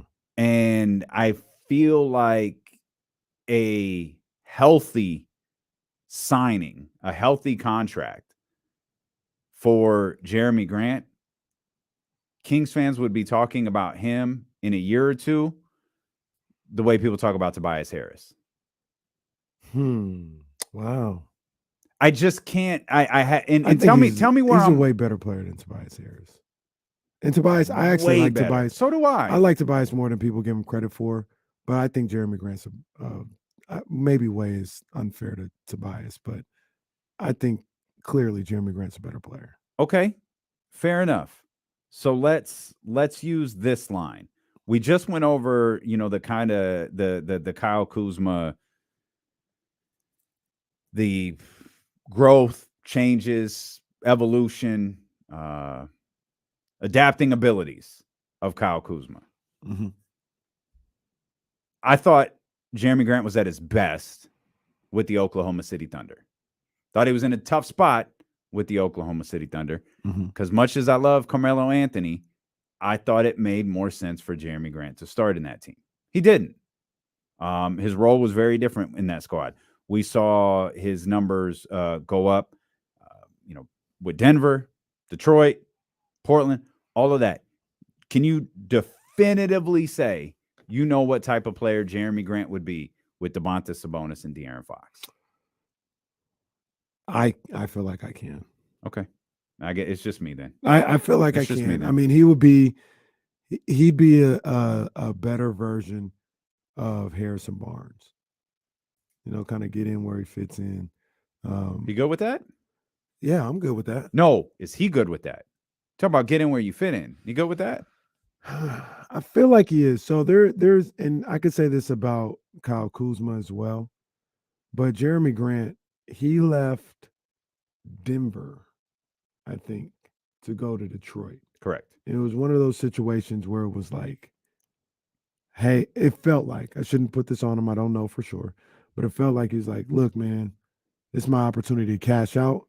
It's my opportunity to go get buckets. I'm going to go do that in Detroit. And he did it. I think he averaged 20 points a game. They stunk. He wasn't worried about that. He got paid. He got an opportunity to be the man. And it all worked out.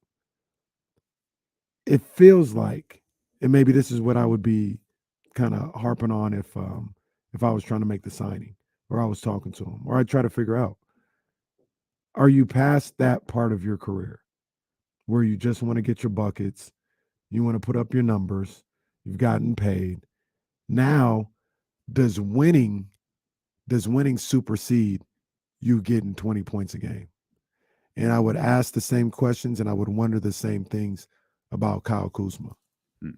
I would say, all right, you played a role in LA.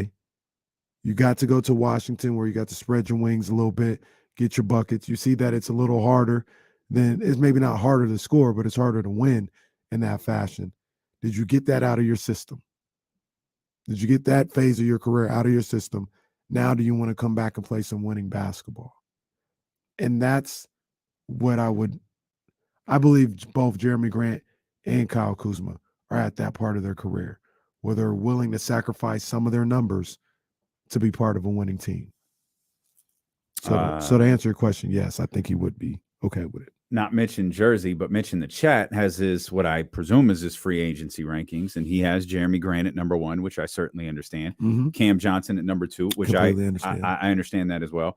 Yes, Christian Wood is number 3. That's where we're not seeing eye to I'm eye. going to need some explaining there in Kyle Kuzma at number 4. I would remove Cam Johnson from your list, Mitch, simply because he's a restricted free agent, and the odds of that are slim. Some would argue they're none. Christian Wood is an insane take to me that I would love for you to call and explain. Yeah, that's wild. Because I need an explanation on that one. If you like Jerami Grant more than Kyle Kuzma, I'm perfectly okay with that. All I was doing, this is a safe space. I was just sharing some trepidations on Jerami Grant. That's all. Yeah, no, I can't. Mitch, I can't get with that's the bizarre. Christian Wood joint. Once again, call in, explain yourself.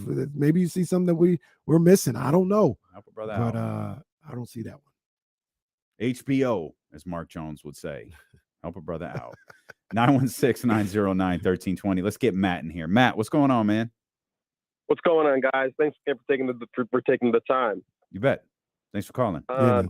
Casey mentioned, kind of took the words out of my mouth on my phone call, but mentioned I think personally, if Kuzma's willing to come to Sacramento, I think he's got to realize the situation he's going to come into. It's not like he's going to Houston or San Antonio where he's going to keep being the guy.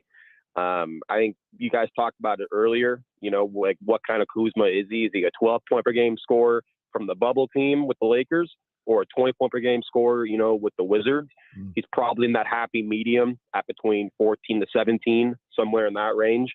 And I looked up on NBA.com the splits of his catch and shoot 3-point percentage. That's probably what he'll be doing more with the Kings.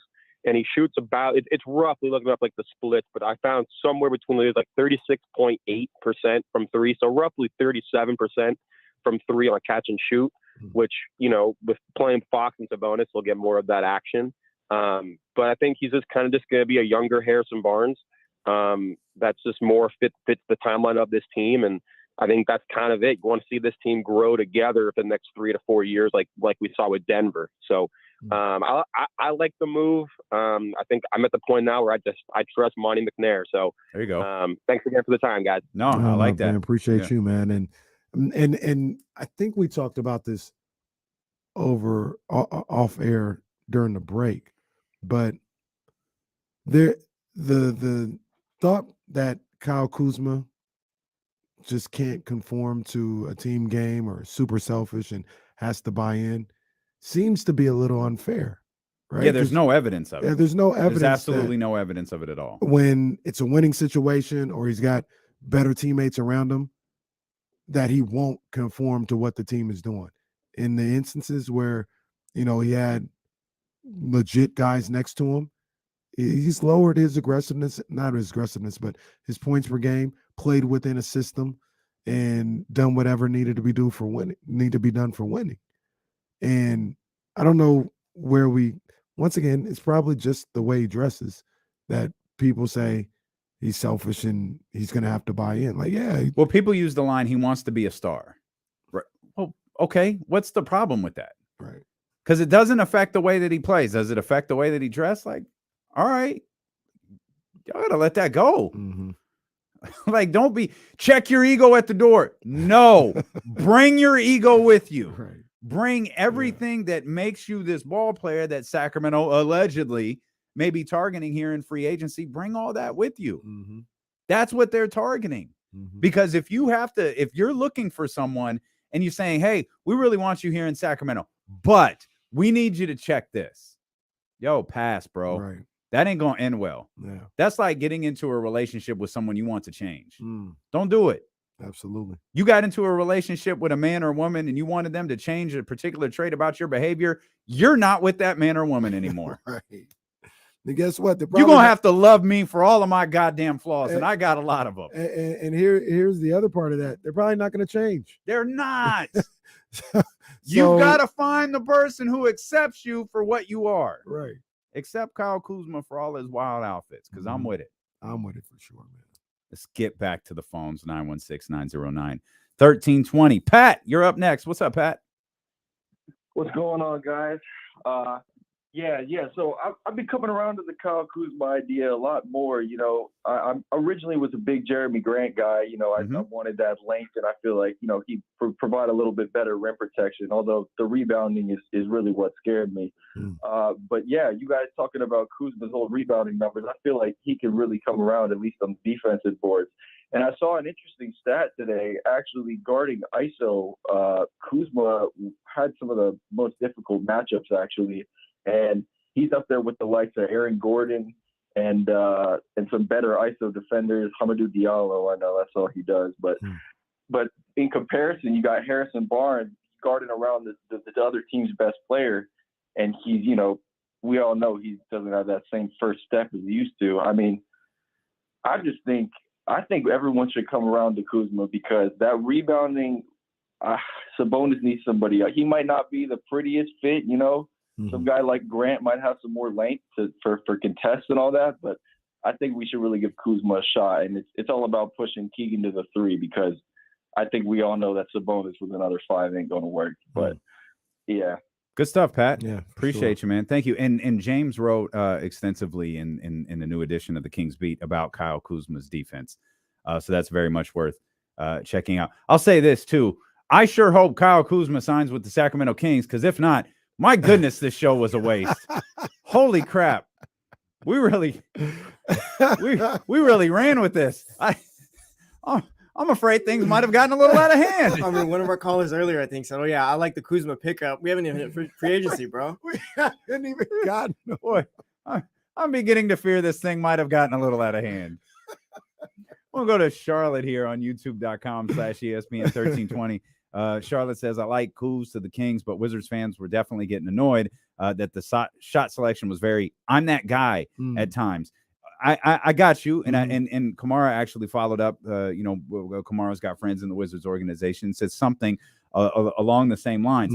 And forgive me if I'm Kyle Kuzma. You know what? I'm not passing to Corey Crispert. No, I'm just going rock right here. Like I'm sorry. What else do you want me to do?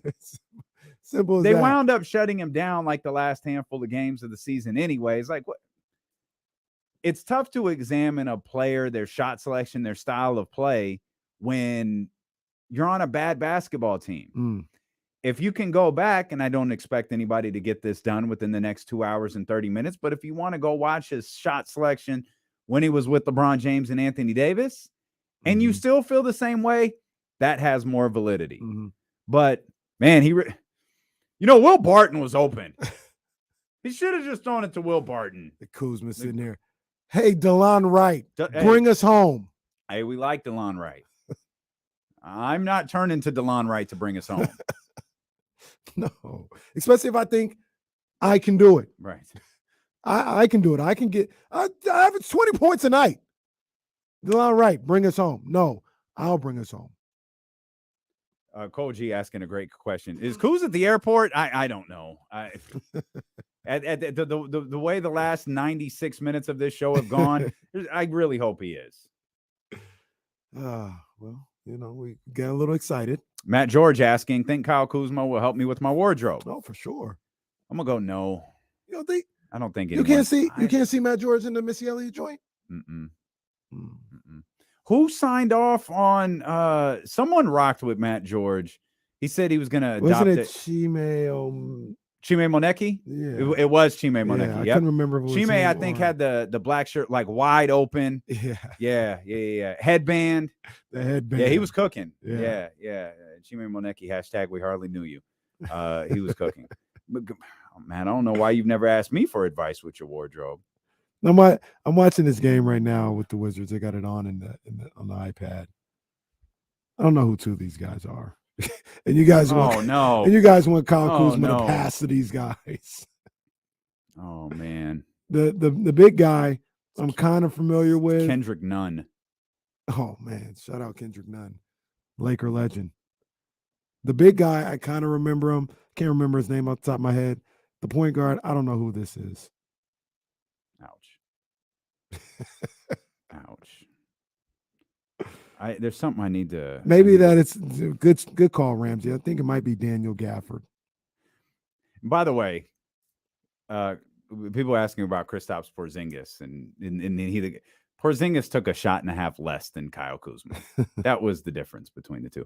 And I don't even know how many games Kristaps played last year. I think it was 65. 65 games. Versus how many Kyle Kuzma played? Do we know? Was it 70? Well, he didn't play a ton of the last part of the season. Give me 2 seconds and I'll have that answer for you. Kyle Kuzma played 64 games last year. And there's a stretch at the end of the season that he just didn't play. Right. Which it's clear what Washington was doing last year. Let's get Donald in here on the phone lines, 916-909-1320. If you'd like to sponsor our phone lines, that'd be a really wise investment. Yeah, man. Contact rich.ripley@odyssey.com. Donald, what's going on, man? Man, I hope y'all are right. You know, it sounds like this Kuzma thing is a done deal. We've been talking about it for like the last hour. So I don't want to set myself up for failure. Okay. Understandably so. It's our fault, Donald. Sorry about that. Yeah, I know. Content. I get it. Real quick, I think the bigger question: who's going to back up Sabonis? There's no backup center here. What are y'all's thoughts on that? Yeah, that's a good question. I feel like Neemias Queta is in play here somewhere. Mm-hmm. Where? I'm not sure. I think we could be looking at Trey Lyles, small ball 5 some. Yeah. Outside of that, man, I don't know. I know you hate this conversation. No, I don't hate it. I understand it. I wonder if they give any real thought or consideration to Dwight Howard. I'm gonna guess no. I don't know that. It's probably gonna be Queta. Well, I don't think they're gonna go sign a backup 5. If it's not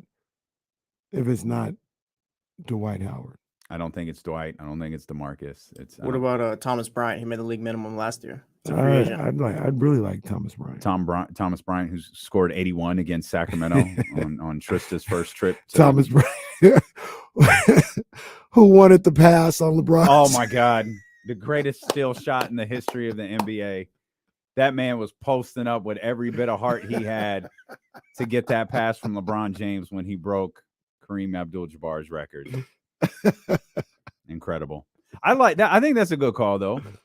I mean, Thomas Bryant obviously gonna play. Yeah, he gonna work no matter what, even when the ball ain't coming to him.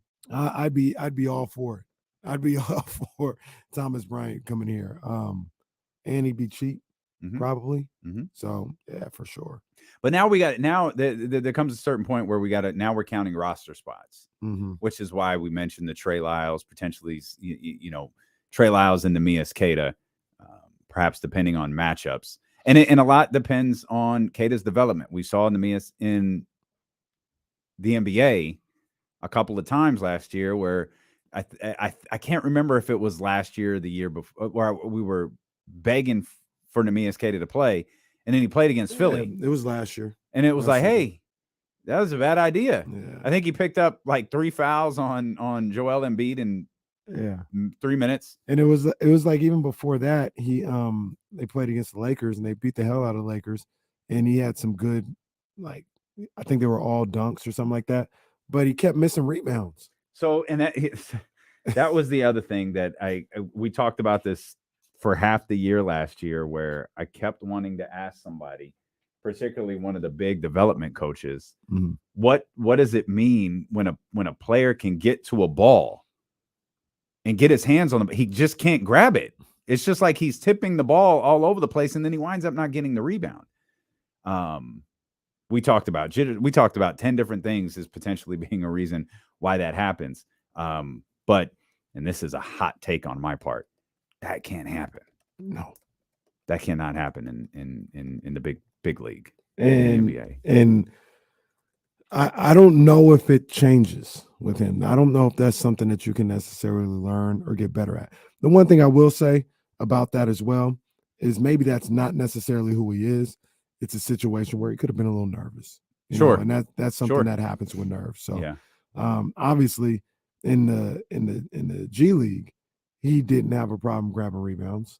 That's it didn't right. seem like it. Like he dominated. So I don't know if it's necessarily a trait or a skill of his. It could just be, the guy was a little nervous, man. A little nervous. In the NBA, Joel Embiid. Get the jitters out. Yeah, Joel Embiid. Dude won the MVP. I get it. I get it. Head over to ESPN1320.com. Go to the contest page and register to win tickets. 4 tickets for the California Classic. Both days at the California Classic. If you're watching on YouTube, and a lot of you are, we appreciate you so much for being here with us. We hope you'll hit the thumbs up. That's really, really important to the growth of this show on that particular social media platform. So hit the thumbs up, hit the subscribe button, and don't go anywhere. Trysta Krick joins us when D'Lo and Casey, brought to you by Sky River Casino, returns here on Sacramento Sports Leader, ESPN 1320. I better get up right quick. Oh, like there's a lot of people wandering around the office. Yeah, there's some kind of meeting. Some people came to see some things.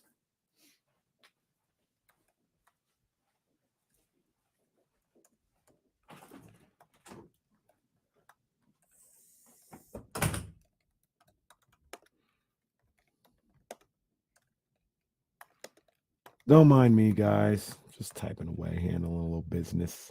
A little business.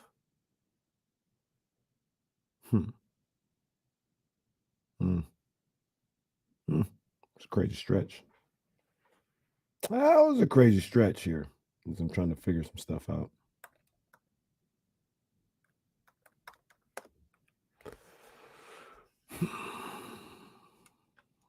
Oh, you're all in, huh? All in on a Kuzma jersey. I ain't mad at it.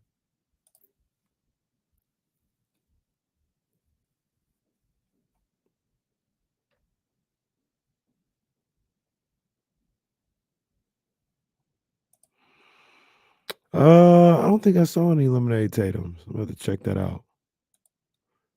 Because I do have a kicking it with KC today.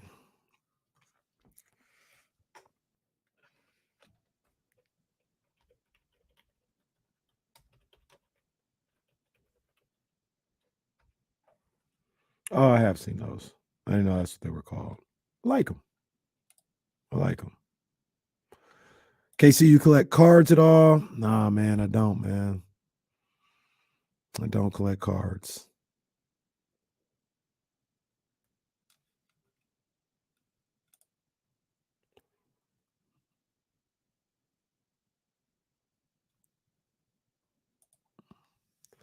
I'm a businessman, not a businessman. Not a businessman. I'm a businessman. Let me handle my business. Damn, Kanye's got me. Freeway to Foxy. YG's Tierra Marie. Petey got me. That song was crazy.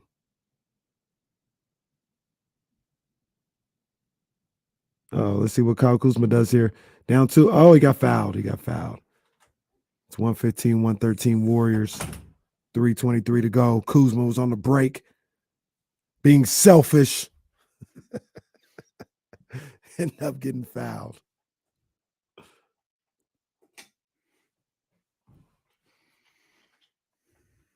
Bleak can be one hit away his whole career. As long as I'm alive, he's a millionaire. Oh my gosh. Oh my God. This is just poor Harrison. That would not get a good response. I already know it now.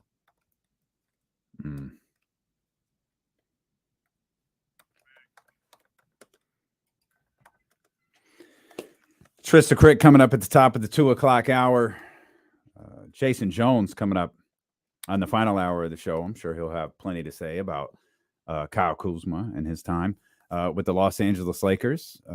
Shout out to LSU. Oh, wow. Won another national title in addition to their women's national basketball championship that they won the Men's College World Series yesterday. I got a question about that. Does LSU have the best athletic program in all of college sports? They're good at a lot of things. I don't want to say everything, but a lot of things. They're good at football. Yep. They're good at both basketball, men's and women. Yep. Obviously, they just won a College World Series. And I think they were there as recently as 17. Feels about right. Sounds about right. Didn't win, but they were there. Their track team, for whatever I see, they usually got a good track team. Yeah. Sure. Can we name 5 better all-around athletic programs? I know, like back in the day, and they still may do it. I think it's like the Commissioner's Cup, whatever. count the championships, there's always like Stanford and Texas. We're always like at the top of that. And yeah, I don't know if that still applies. I don't think in the chat they're saying Like gymnastics, they go crazy. Stanford's main thing is softball. Right. Stanford is good. I thought they were good at water polo. Okay. Softball, they're really good, obviously. Women's basketball program is elite, but don't win like tons of titles. I'm fine with that. In the chat, they're saying Stanford, saying Florida. John Poole says Florida. Ramsey says Florida State. North Carolina. I'm going. I feel like LSU is better than North Carolina at most things. Like, I'm gonna just put LSU. When we say top 5, I'll put LSU at the bar. Who's better than LSU in all of these sports? Well, Oklahoma is. Don't make any jokes. Duke's lacrosse. Is Duke in North Carolina lacrosse? Probably. I mean, but their baseball ain't keeping baseball up. Ain't. Their football. Yeah, like sure, I'll go with it. Yeah, I'll go with it. SC. Yeah. People say Texas. Texas ain't doing work in anything really like that no more. Saint 1972. Oh my.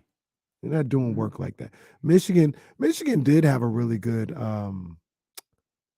softball team for a while. I don't know if it's still that good. I don't even think they made the playoffs. But Michigan softball was killing. Just interested. That's interesting. Ramsey said, I didn't know this. Yeah, Joe Burrow title wasn't that long ago for LSU. Ramsey said the first ever school to win basketball and baseball in the same season. Yep. They got it popping in LSU.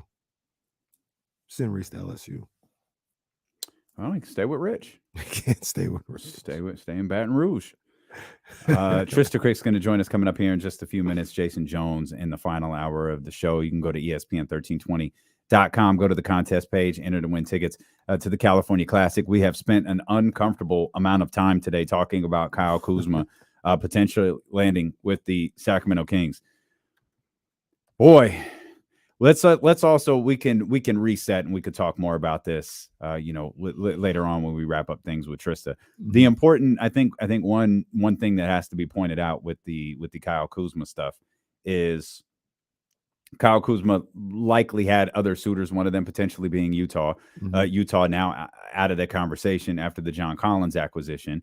And another really, really important component to this conversation that we've had now for 2 hours is the fact that Harrison Barnes and the Sacramento Kings have not had further discussions about signing with Sacramento. We heard a deal was close.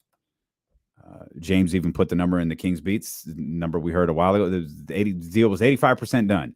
And they haven't talked in weeks. Weeks.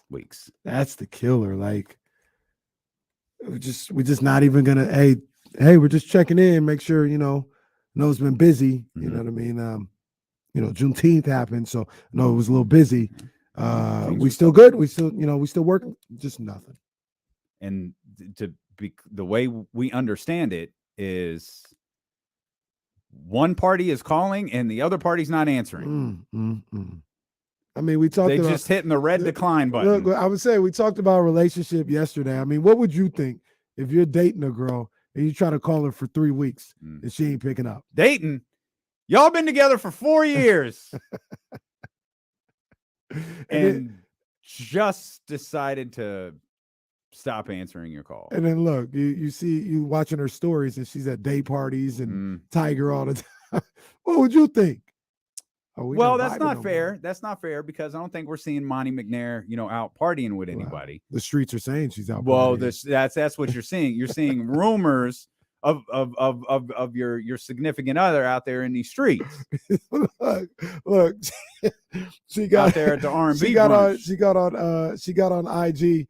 It was like, oh, I just got this new outfit. Summer about to be live. I'm about to be outside. That's what the Kings did when they cleared cap space. Oh, they said we about to be on. City girls, calling all the city girls. We on. Hot girl summer. They're like, I just text you. Meanwhile, another text left on red. Red 5:15 p.m. No response. Oh yeah, me and my girls, we just cleared this cap space. We about to be on this summer. I'm sure they have. I haven't asked, but I'm sure they have. Harrison and his team should start flirting with other potential partners. Damn. It's time to move on, girl. She don't want my love. I guess I gotta move on. I don't know why Monty Montana's text hit me so hard, but Harrison hit him with the WY. Oh, this is hey, this is cold. These are, see, we're insensitive. As sports fans, we're jerks. Like this is that man's life. Like he's trying to figure out where he's gonna live in October. That's wrong, man. That's not right. I apologize. That's not right. But he did say, I tried to give it all to you, baby. Brand new Mercedes. See, now y'all doing too much. Drew Down said, "Oh, OG and I are old friends. Don't trip." We're legit doing a Kyle Kuzma homecoming episode today. Oh man, got that man Harrison sounding like Bryson Tiller out here. Oh damn! man. I was telling Kenny at the break. Can you imagine Harrison Barnes signs Friday, 3:01 p.m. signs 4-year, $100 million deal with the Sacramento Kings? No, we might just have to leave. We might legit just have to leave. Yeah, man. If our first free agent announcement on Friday is Harrison Barnes, I'll tell you what. Here's how you know D'Lo and KC are tipped off to Harrison Barnes signing at 3:00. We're going to spend all of Friday talking about how great Harrison is. You know what? That show Tuesday was really out of line. That's it. We was talking about Kyle Kuzma don't even fit. He don't even fit. You know what? Stick with what you know. Hey, and it's not a word because we do love Harrison Barnes. No, that's a true We story. do love Harrison Barnes That's here, a man. true story. If Harrison Barnes is on the Sacramento Kings, I'm okay with it. I really am. I mean that. I think Kyle Kuzma is better. I think Jerami Grant is better. But if you got Harrison Barnes on there, I ain't gonna lie to you. I'm not okay. I am okay with it. I'm not gonna Still act like even after it would be. last 2 It would be hours, weird. It'd be weird. I'm not gonna lie to you. It would be weird. But once the it's weirdness like you subsides, went out there and went and looked for another partner. Like you went out and looked for another did. person in your life. You did. And ultimately, it was just like, nah. That happens too. We can stay together, girl. That happens too. People live happily ever after. I feel like Harrison comes back. It's like sleeping in different rooms and stuff like that. It's still weird. Oh man, not sleeping in different rooms. Oh no. Like we're still together, but I'm gonna sleep over here. It's like the movie Breakup where they just divide the room down the middle with a piece of tape and like they're together, but it's just the way it is. Or No Holds Bar. Well, that's an odd reference, but sure. I can't believe they did that. Why did they have to do that in that movie? I don't know. There's a lot in that movie that they didn't have to do. Like that movie was literally targeted towards Hulkamaniacs who were like 9. And there's like an insinuated rape scene in the movie. Like, who greenlighted this? It's Hulk Hogan. What are you guys doing? Oh, jeez. Yeah, strong separate room vibes. That's a good point, Jesse. Strong separate room vibes. At this point, I mean, it is cheaper to stay together. They got to go to counseling when they get, they got to go to counseling when Harrison comes back. But they can work through it. They could work through it. Wonder if Monty and Wes like hear this and they're just like, these two idiots. We had to deal with Harrison a month ago. We just ain't told you dummies yet. We ain't returned Harrison's call about something else. It was something totally different. We literally lost his number. I think about that all of the time, though, when it comes to sports, because this is a really weird thing that I think is unique to sports. Can you imagine somebody making their living doing a show based off what we do for a living? It's funny you say that. Can you imagine that? They have two idiots talked about wrestling for 20 minutes. You believe this crap? There's a guy who basically now I don't know how much money he makes or anything like that, but he basically just critiques the Joe Budden podcast every week. And he talks about different rumors, talked about what the guys talked about on this episode, how much he liked it, how much he didn't like it. So they've got essentially what you said, a guy that is making a living talking about guys that talk about other people who are making That's crazy. It is kind of bizarre. It's crazy. What if they talk to us post show? Like after the game, like they talk. How do you feel the show Katie went today, doesn't do guys? it anymore, but now they do it from the booth. But whoever just put on the headset once we walk out of here and put a towel over my shoulder. And third segment was kind of crazy, you know what I'm saying? But hey, that's what the teammates are for. They pick me up, I pick my guys up, and we do what we can. Oh boy. Oh. Sacramento Kings associate head coach Jordi Fernandez has accepted an added assignment as a head coach of the talent-laden Canadian national basketball program. That's important. That says an added assignment. This, according to Adrian Wojnarowski. Fernandez replaces Nick Nurse, who led the national team since 2019 while serving as the Toronto Raptors coach. Fernandez will take over a Canadian roster laced with talents, blah, blah, blah, blah, blah, blah. So added assignment. So he's still with the Sacramento Kings. Jordi Fernandez to be Team Canada's head coach. Added assignment as head coach of the talent-laden Canadian national basketball team. That is a lot of talent on that squad. No, the Canadian team they're ready to do some work. Shea, Jamal. They're ready to do some work. Man, look at that. I can't wait to see. Well, that made me nervous. I saw out. Sacramento and Jordi Fernandez like, whoa. What is this? I can't wait to see how that one plays out. Because they got some hitters on that squad. We're losing Jordi at some point, right? Yeah, like everyone next kind of season. knows that, right? Like we're absolutely losing Jordi Fernandez. Yeah, no doubt about it. It's next season though. It's next season. I don't think it's this offseason. I don't think so either. Yeah. But there's no more jobs, right? Toronto was the last one. That's correct. Yeah. So the Toronto thing was wild.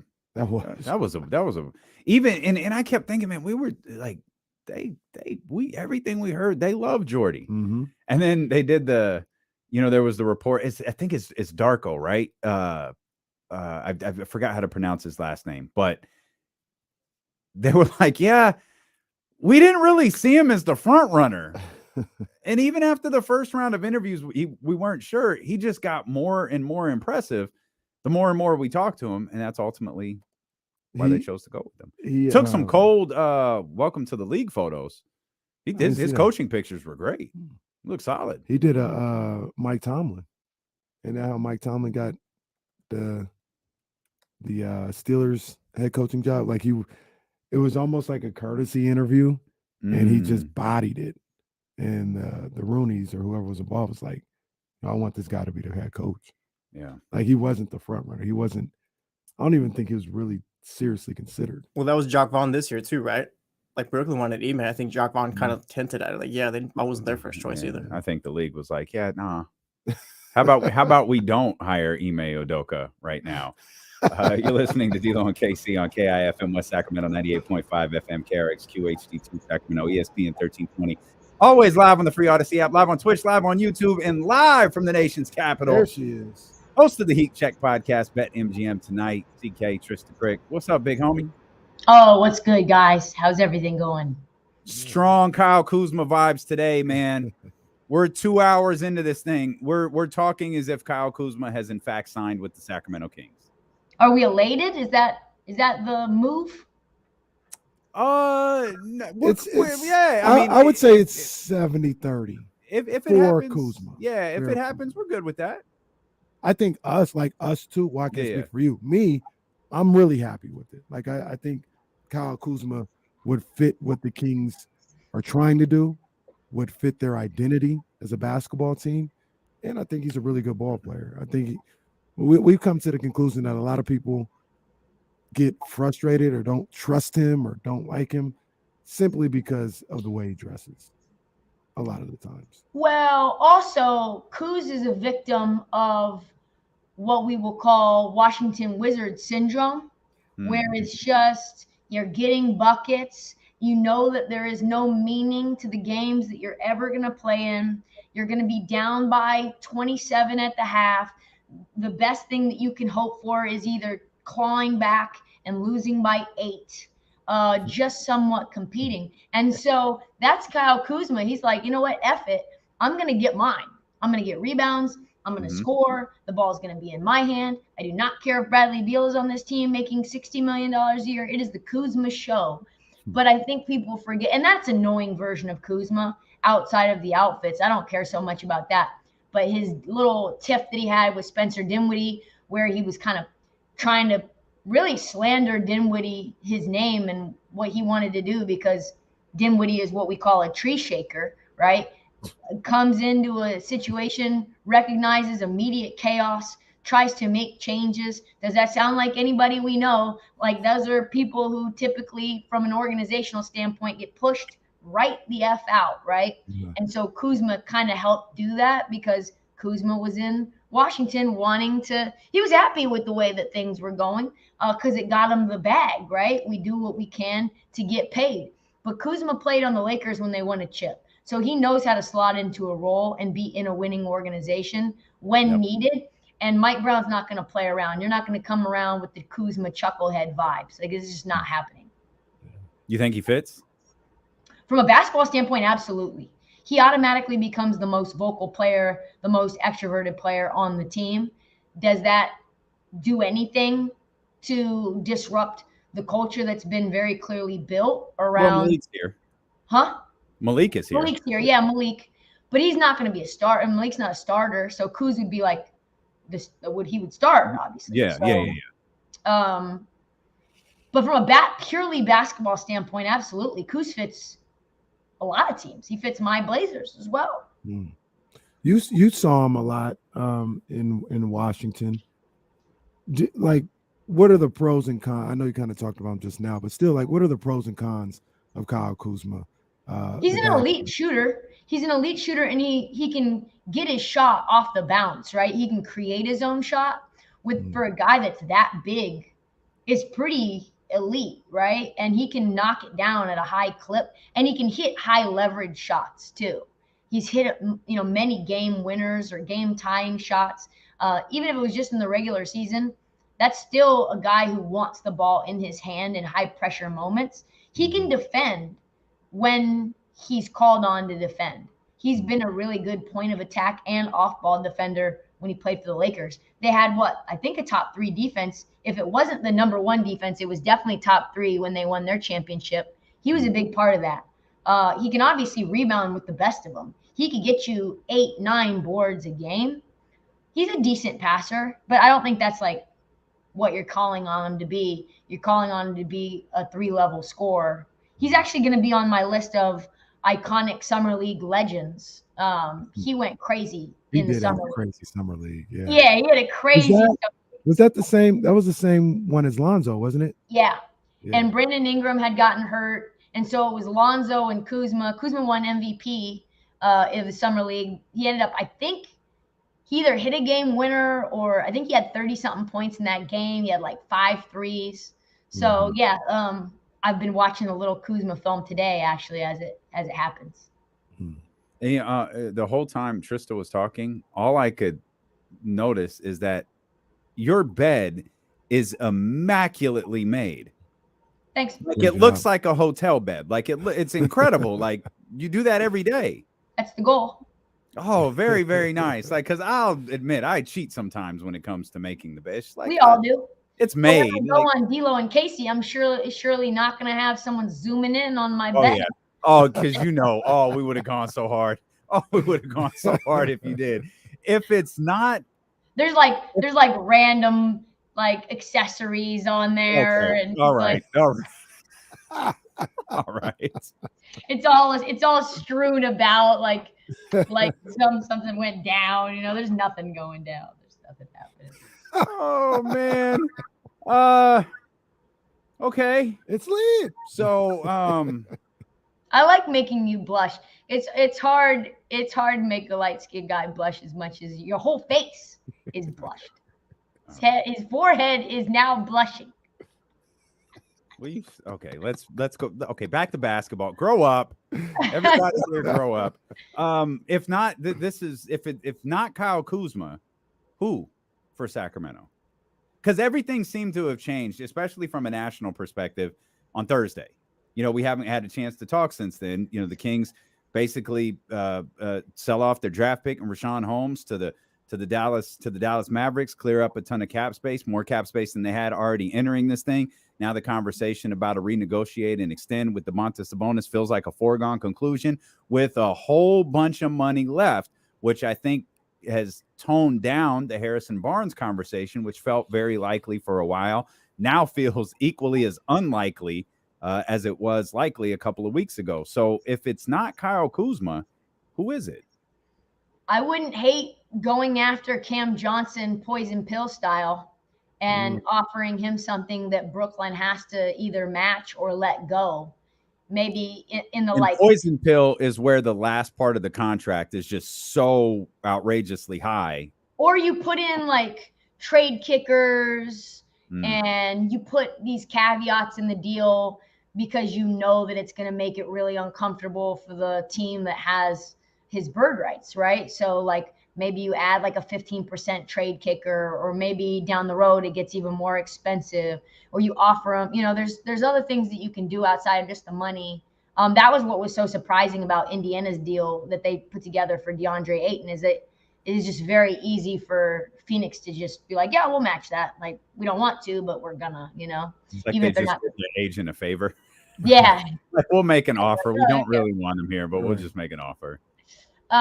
So I think Cam Johnson at like, maybe you think this is too much money for him. I really like him, but like 4 years, 105. That doesn't bother me a bit. No. That doesn't bother me a bit. I know they want to pay him 90. But if you give him kind of what the max that you want to slot him in for, I think Cam Johnson's certainly a better cultural fit than Kuzma. He feels like a king. He likes small towns. He really liked Phoenix. He liked how manageable that city was in terms of just like drivability, livability. Like Brooklyn's kind of loud. It's busy. Maybe if you get the money up and obviously you're building a winning culture, I could see that working.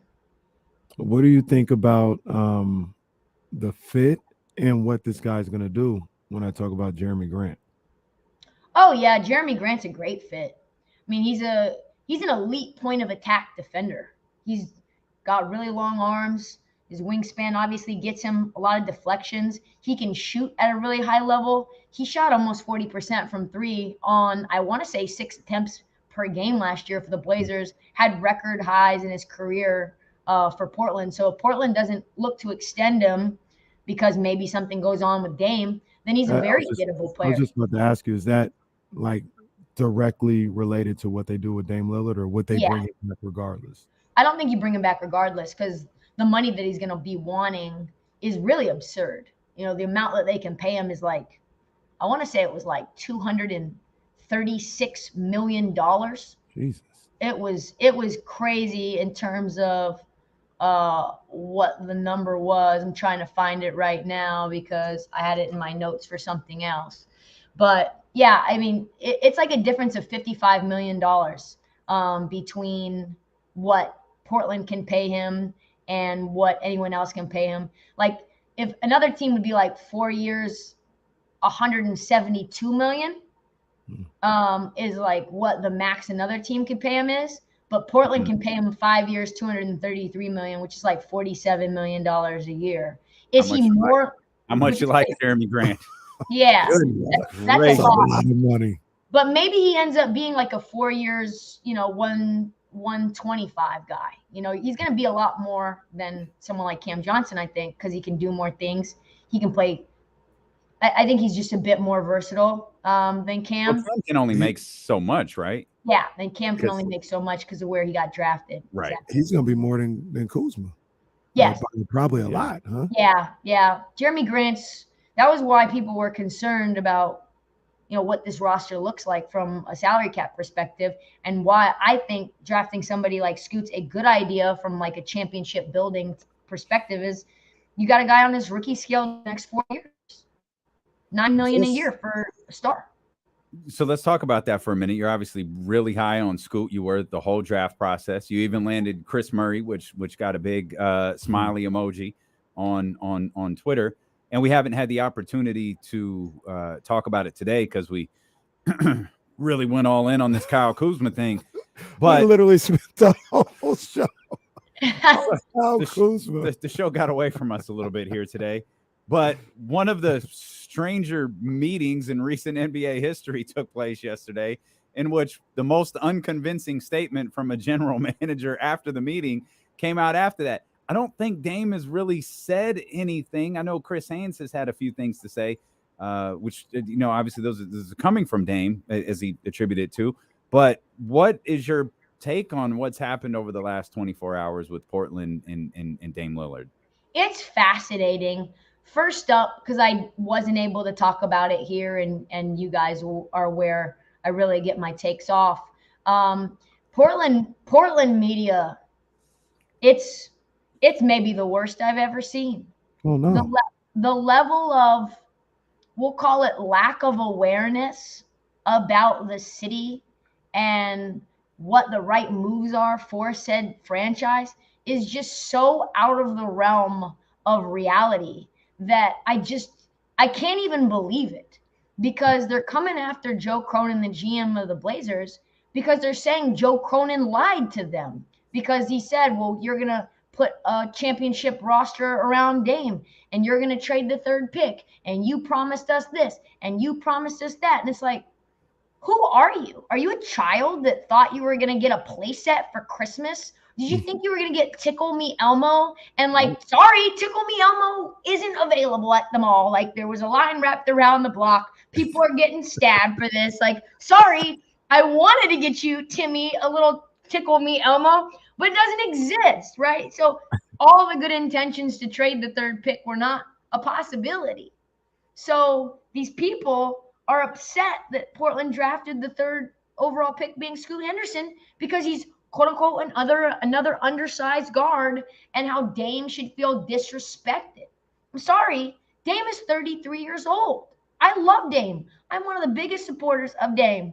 He's 33. He never plays a lick of defense. He is not helping make this team easy to build around. Anyway, so people are very mad at me because I'm excited about Scoot, and I think they're idiots because Portland's not a free agent market, never will be.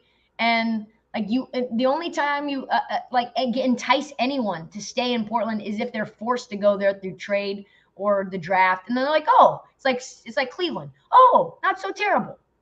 Right. That's how Sacramento is a lot of the times. The people who get here, they love it here, but you got to get them here first, and that's always the hard part. So Portland got some of that to it as well. As it relates to the last week, I think it's the same thing. I just think it's more people wanting to recycle where we're at, and they just say that there's an update, but there's really not an update at all. Dame hasn't made any real change in his opinion. He's still going to give this franchise time to try to make a move. Jerami Grant being one of those things. If they don't re-sign Jerami Grant, this is just call it quits kind of a thing. But they need to make that decision with Dame. Hey, Dame, we're going to re-sign him only though if you're going to stay at least for this season and kind of see what we can do around you. So there's just really no update. I think Scoot's going to be great. It depends on how many minutes he gets per night. Anthony Simons has absolutely got to go. I would be not opposed to trying to do a Cam Johnson sign and trade. Okay, calm down. Sorry. No. Because you guys want him, but something like that to try to, he has to go. They need a wing. He's got to go. There's too many guards. It's really just a block up of redundant players. I was laughing because I can imagine this is how everything with this Blazers and Dame situation is going. The organization will go to Dame, be like, Dame, if you stay, we'll re-sign Jerami Grant. And then Dame will go, well, if you guys re-sign Jerami Grant, I'll stay. Wait. Okay, well, what are you Are you staying or are you not? Like, what's going on here? Are we finished? Are we done? What's We up? don't, like, he keeps saying, like, I want to stay a Blazer. I just give me reasons that this is like, it's like marriage, right? I think the problem for many fans is that they don't understand there's been two regimes, two totally different regimes.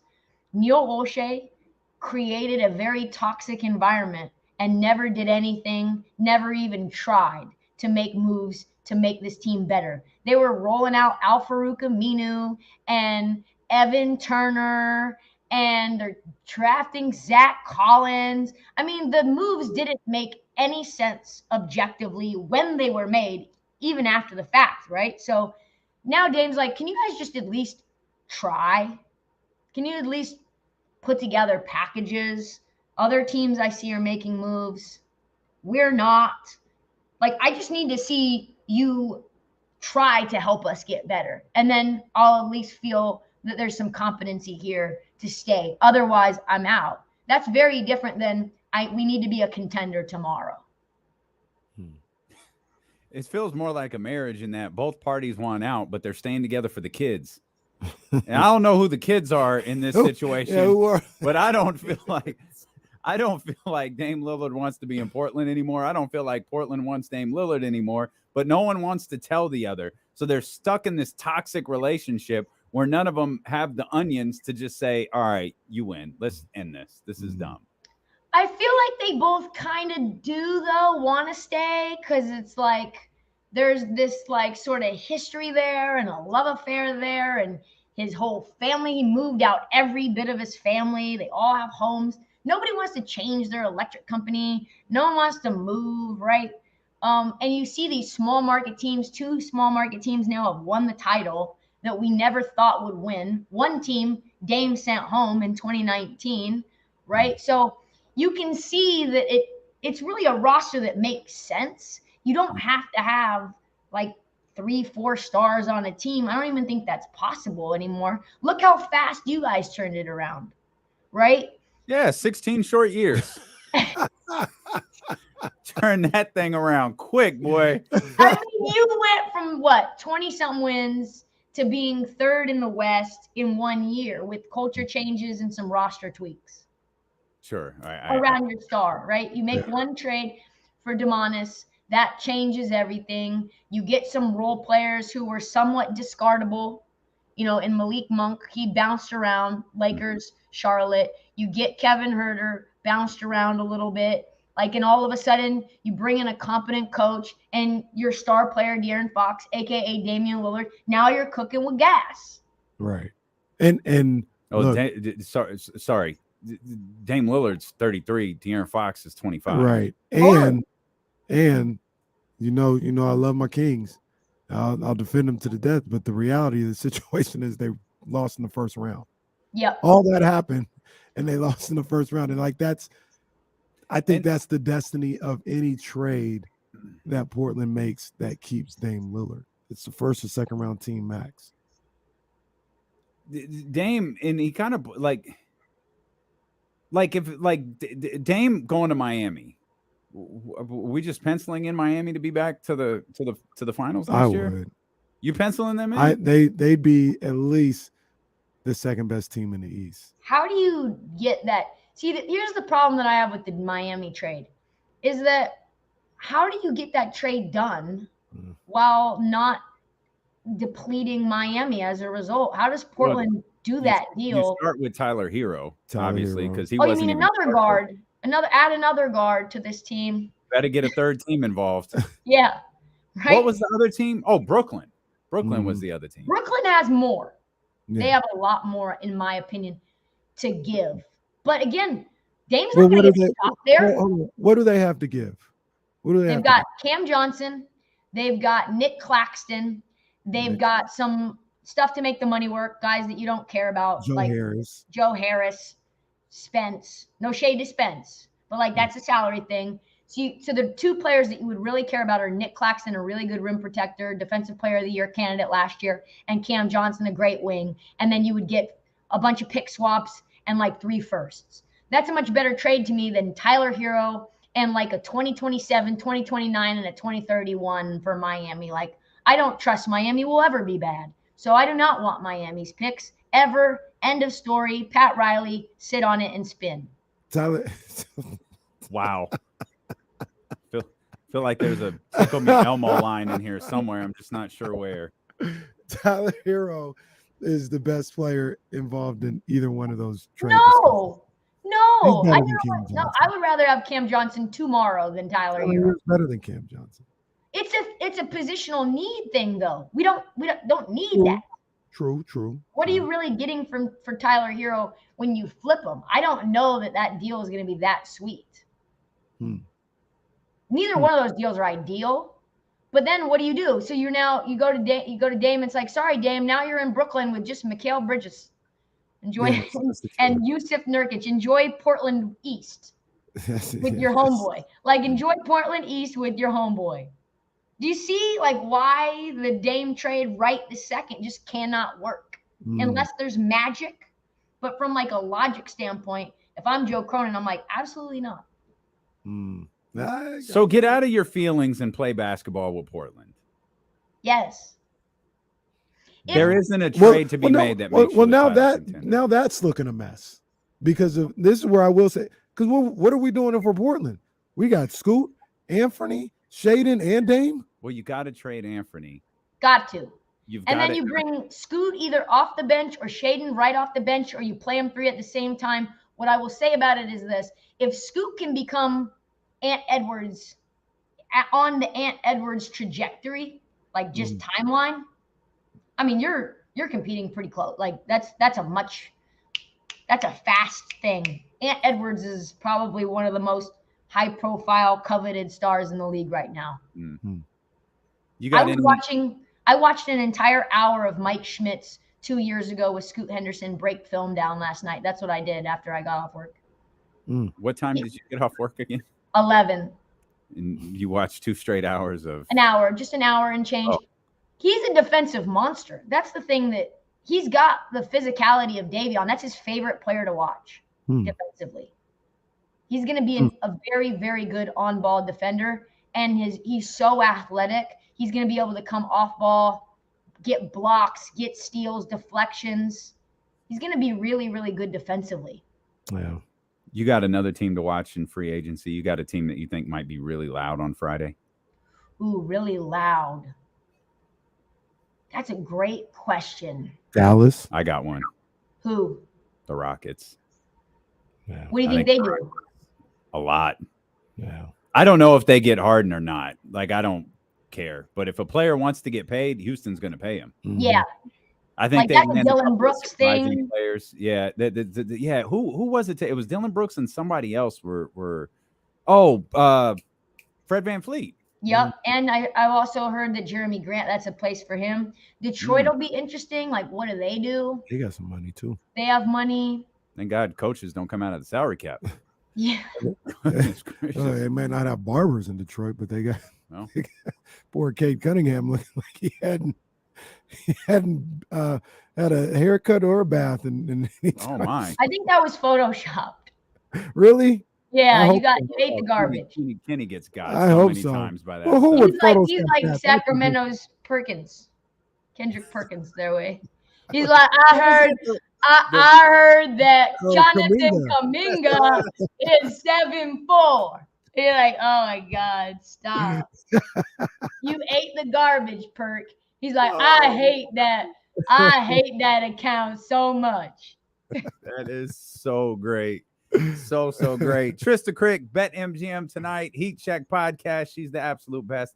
We appreciate you as always. We'll come back with more here. Steele and KC, brought to you by Sky River Casino and Sacramento Sports Leader, ESPN 1320. Tremendous. Yes. You guys. As always. Enjoy. You think Wemby plays in Sacramento too? Feels like he does. I don't think. I think he might play. I think there's a better I chance hope he than does. people think. I hope that so. He plays. Yeah, he's gonna play in summer league. He said so. Yeah, he definitely said that. And I think Brandon Miller. I think they already said Brandon Miller's playing here. Mm-hmm. So that's reason enough for me to be there. Gonna go up. Yeah. We'll need to what be days there. are those? Right before Monday and Wednesday.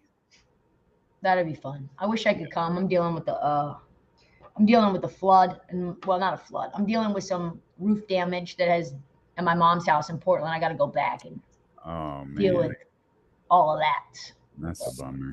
Yeah, it is. But enjoy. I'll see you guys next Tuesday. Okay. From Portland. I'll be on the same coast as you. No.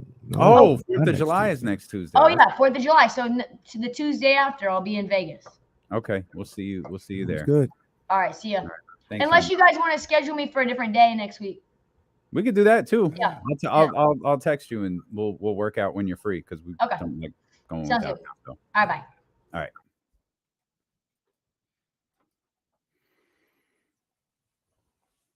All these people walking by. What's y'all out there doing? Oh, let me read this to you. Excuse me 1 second, guys.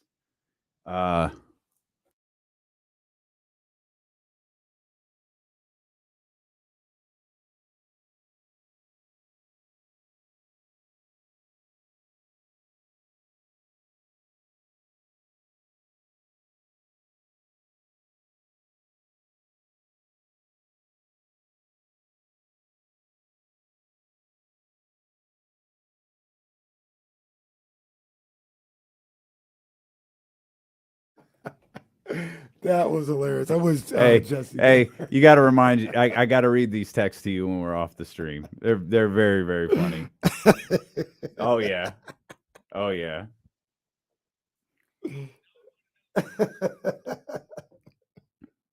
Yeah, I don't think there's a. Okay, here I'll. You sure? I think I could do it.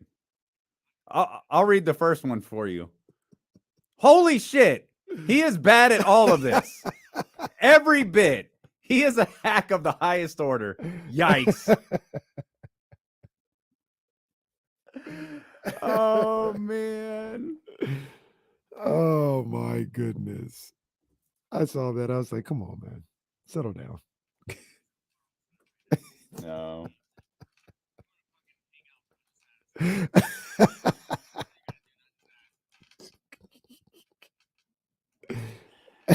Oh man, goodness gracious, what a day this is.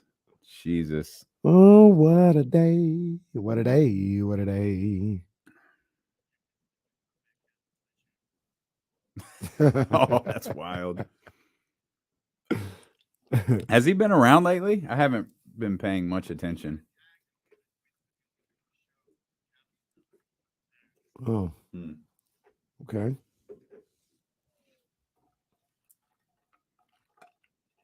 Rob Dub, yes, we are off Monday. We are off Monday and Tuesday. Monday we'll be at Golden One Center.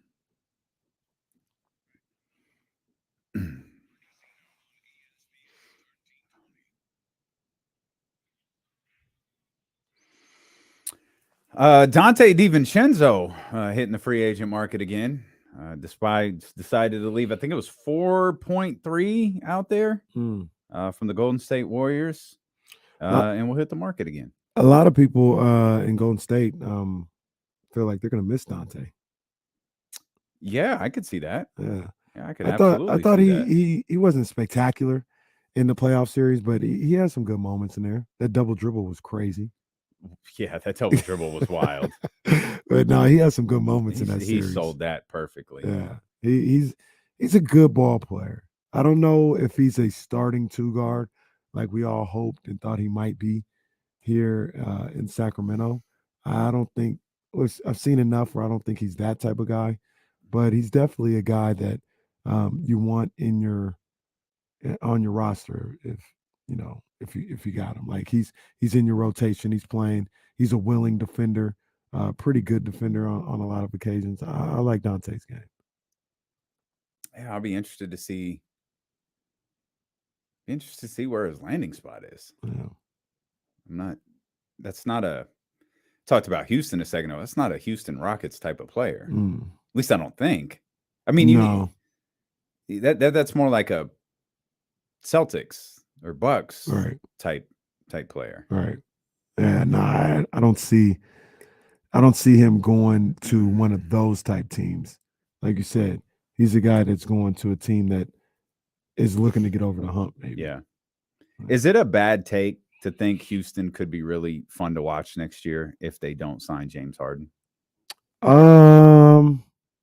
No, I'm not suggesting they're winning 40 or 50 games. I wouldn't call it a bad take by any means. Suggesting they'll be entertaining to watch. Yeah, no, I wouldn't call it a bad take by any means. Okay. Yeah. Because I think they will be. I think as long as James Harden doesn't sign there. If James Harden doesn't sign there, that's not going to be favorited on the League Pass app. I think they'll be fun to watch for like a month. Yeah, that's what Detroit was. It was like, oh, look at Detroit. Oh, all right, forget it. What's going on with Detroit this year? I don't know. Are they going to be able to turn some things around? I don't think so. I think they'll be better than they were last year, but I don't like what's that mean in the nothing. Like I don't think they're a playoff team. Mm-mm. And they were bad last year, so asking them to be better,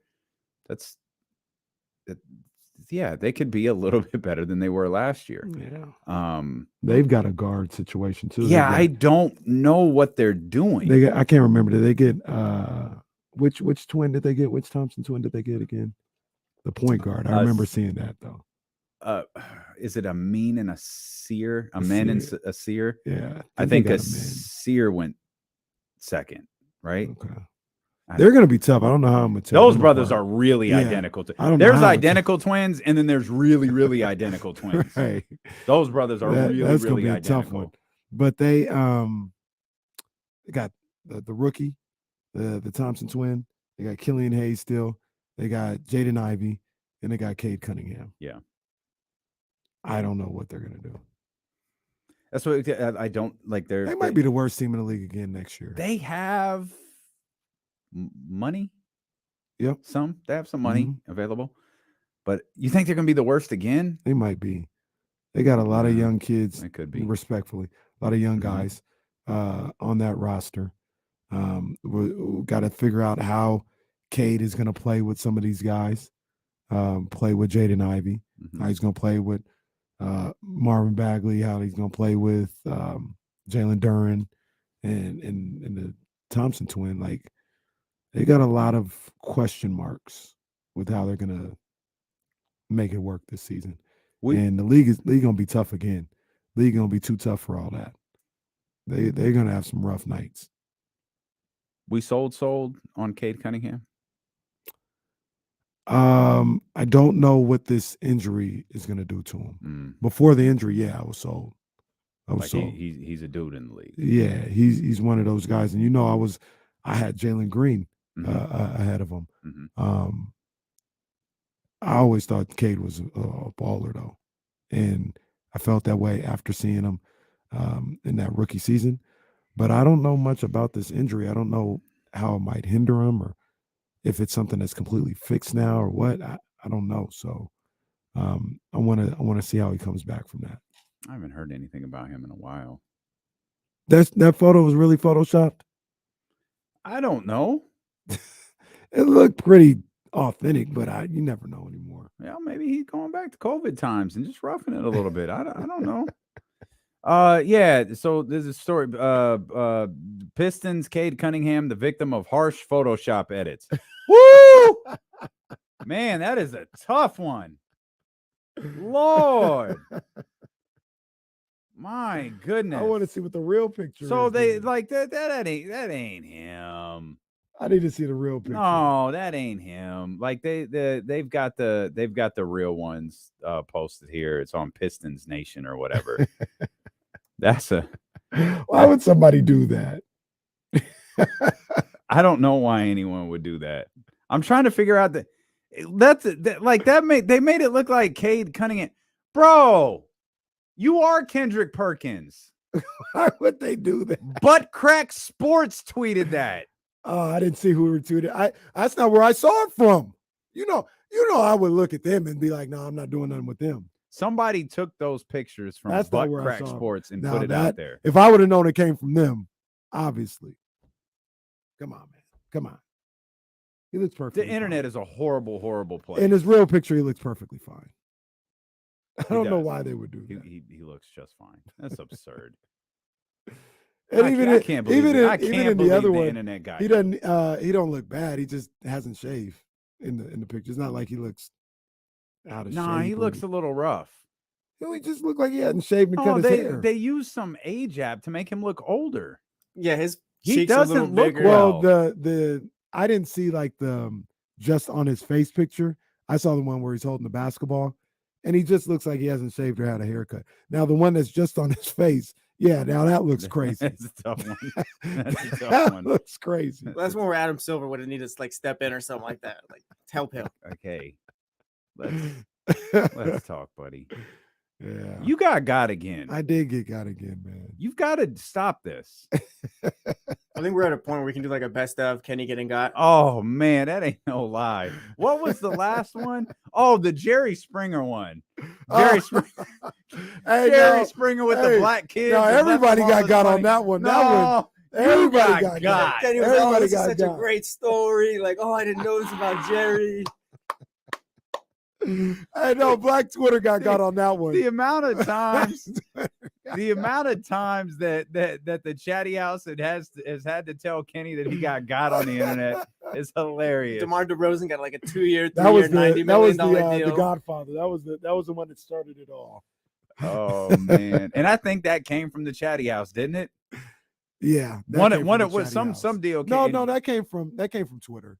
It was Oh, no, he had a fake Woj account. it was a draft day, football draft day thing that came from the Chatty House. Oh, okay.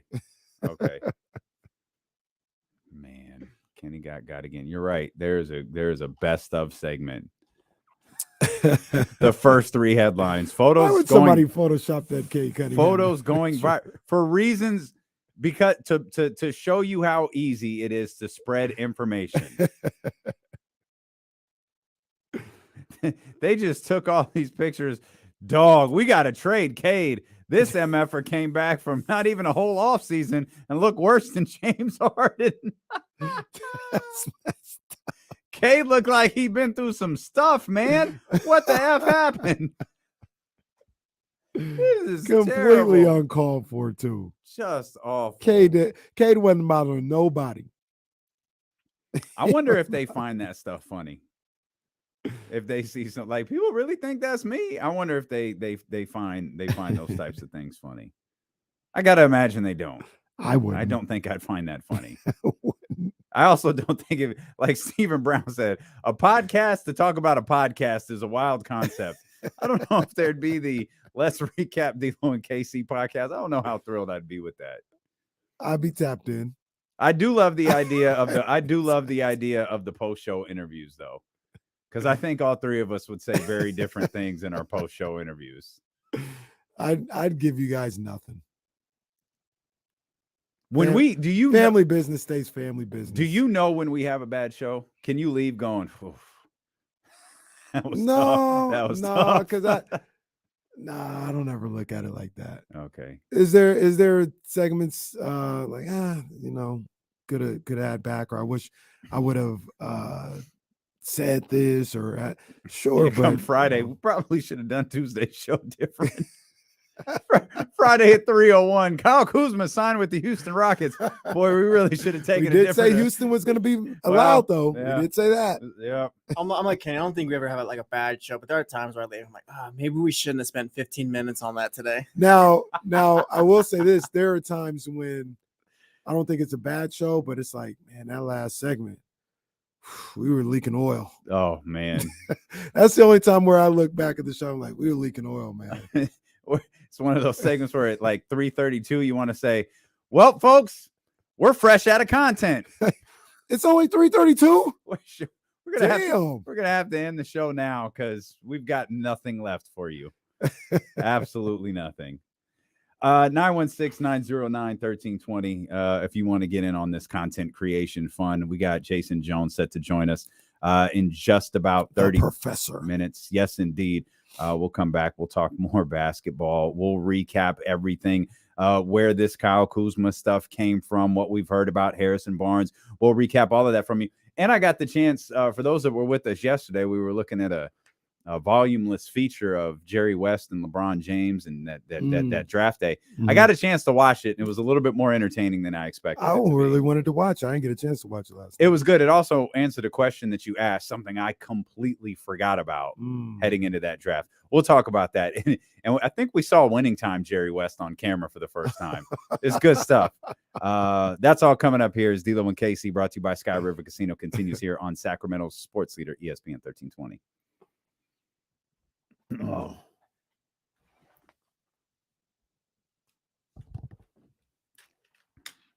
Oh,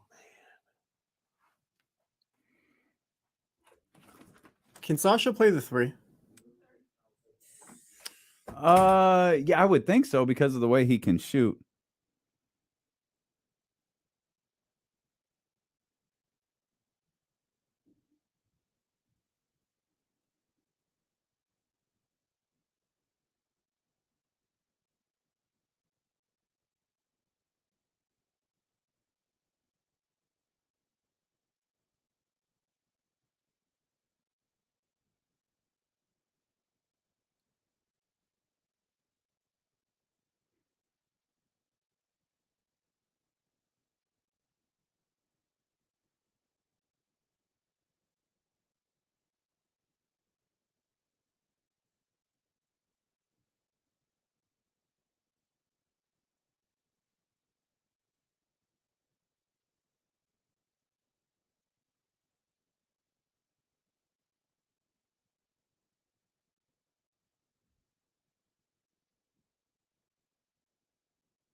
Oh, man.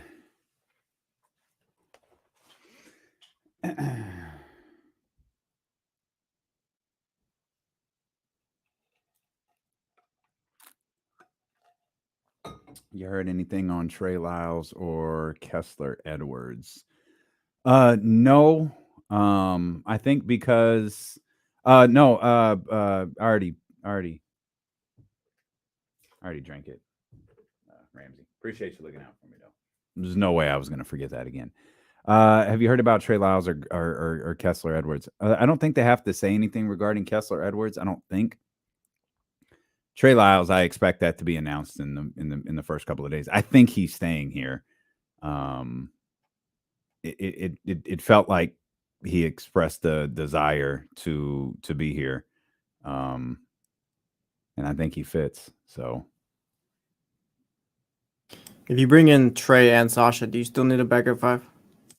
Probably not, because I feel like it could be Nemias. I feel like you could use Keita.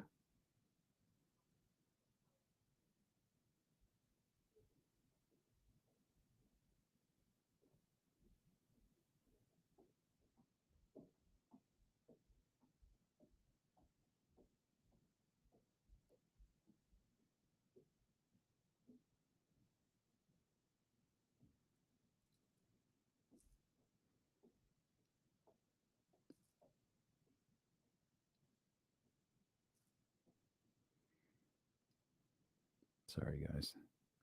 Following up on something here.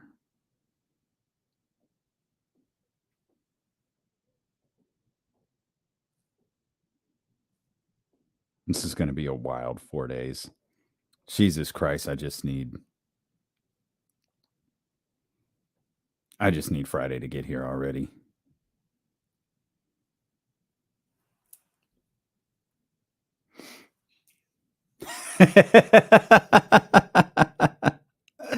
Didn't I just say that? Literally just said that.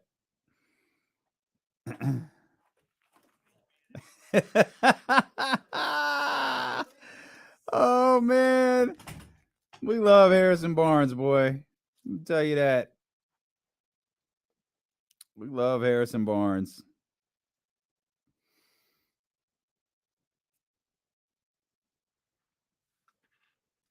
You got your phone?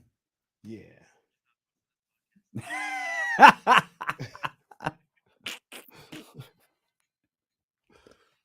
I just want to say how much I love Harrison Barnes, man. I'm a big fan of HB.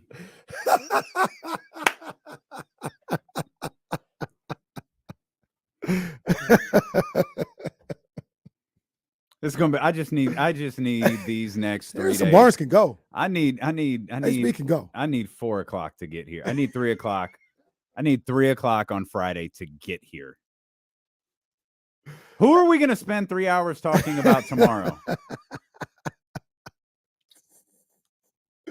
HB can go, man. You look at his splits. I told y'all 10 minutes ago, this whole show is going to be trash when Kyle Kuzma signs with the Rockets. Man, just I love Harrison Barnes. That's all I'm going to say. I love Harrison Barnes. Harrison, I don't know if the Kings are calling you. Forgive them.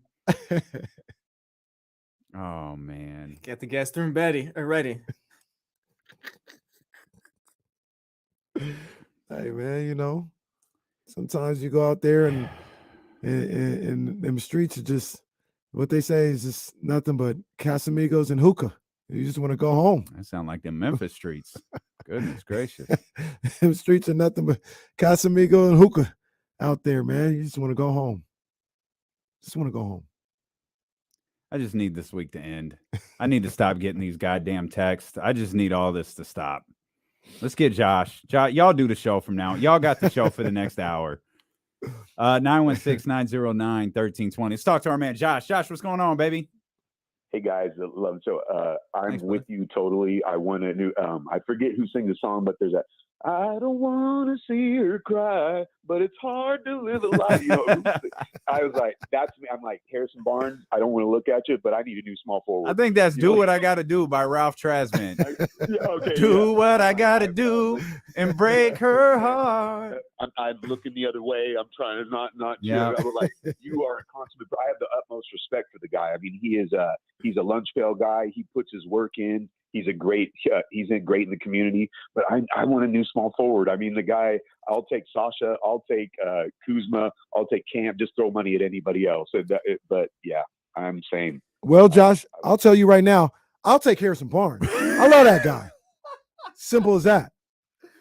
I don't know, man. I don't want nobody else but Harrison Barnes. Let me pose. people, why are they talking like this? We're just jerks. That's all it is. We're just, it's just the realization that we really ran with this Kyle Kuzma thing today. I wonder how realistic the Cam Johnson thing is. Like Trysta was really sold on the idea of going after Cam Johnson. Again, we've talked about the flaws, or not the flaws. We talked about the speed bumps of going for a restricted free agent and what could come about of that. And then, you know, it's one of those things. I don't know what type of relationship Monty McNair and Sean Marks have, but in that situation, it's a relationship you probably want to have. They're not in competing conference. You know, they're not in the same conference. They're not, you know, teams that have to see each other more than 2 times a year. I wonder what going after Cam Johnson or any other restricted free agent, PJ Washington or whatever. But specifically, I bring up Cam Johnson because how hard Trysta went for him and how great of a fit she thought he was. Yeah. It doesn't feel, you know, you could talk about maxing, you could talk about matching numbers if you're Brooklyn, and they certainly have within recent days. But we talked about, I think it was Austin Reeves, where in terms of the Lakers, like Austin Reeves could have a contract on the books for the first couple of years where it's something crazy like 11 million and 12 million. And then in year 3, it's like 27 million. And then in year 4, it's 29 million. And those are kind of the poison pill provisions that could hinder a team like Brooklyn.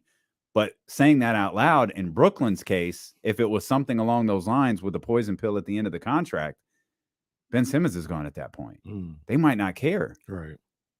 That's why I wonder, like they've had to, you know, before, because again, I think they're telling every insider who reports on the NBA that they're willing to match contracts for Cam Johnson. I think they're willing to match. You could put a trade kicker in you if you want to. We've got however 80 million, 90 million, whatever it is, gone in 2 years. Do whatever you want in the final 2 years of the contract. Don't bother us a bit. Yeah. But I don't know. Yeah, Sean Marks isn't in my contact list. Otherwise, I'd ask. I'm positive. You know, About to take some people out of my contact list the way this day is going. Yeah, I wonder how far Brooklyn would go to keep Cam Johnson. Like, yeah, what you said in that scenario, that all works, but like, is it worth it? Like, you're doing all that for Cam Johnson for what? Like, if Sacramento was like, we want Cam Johnson to be, you know, we'll pay him $120 million to be our franchise player. We look that kind of crazy. Now I know they got Mikal Bridges, but that's the kind of money you're paying Cam Johnson. Well, wait a minute. You had a Scotty Barnes tone when you said that. Like, you don't think Cam Johnson's good? I didn't say that. I absolutely didn't say that. So Cam Johnson at 105, you don't like?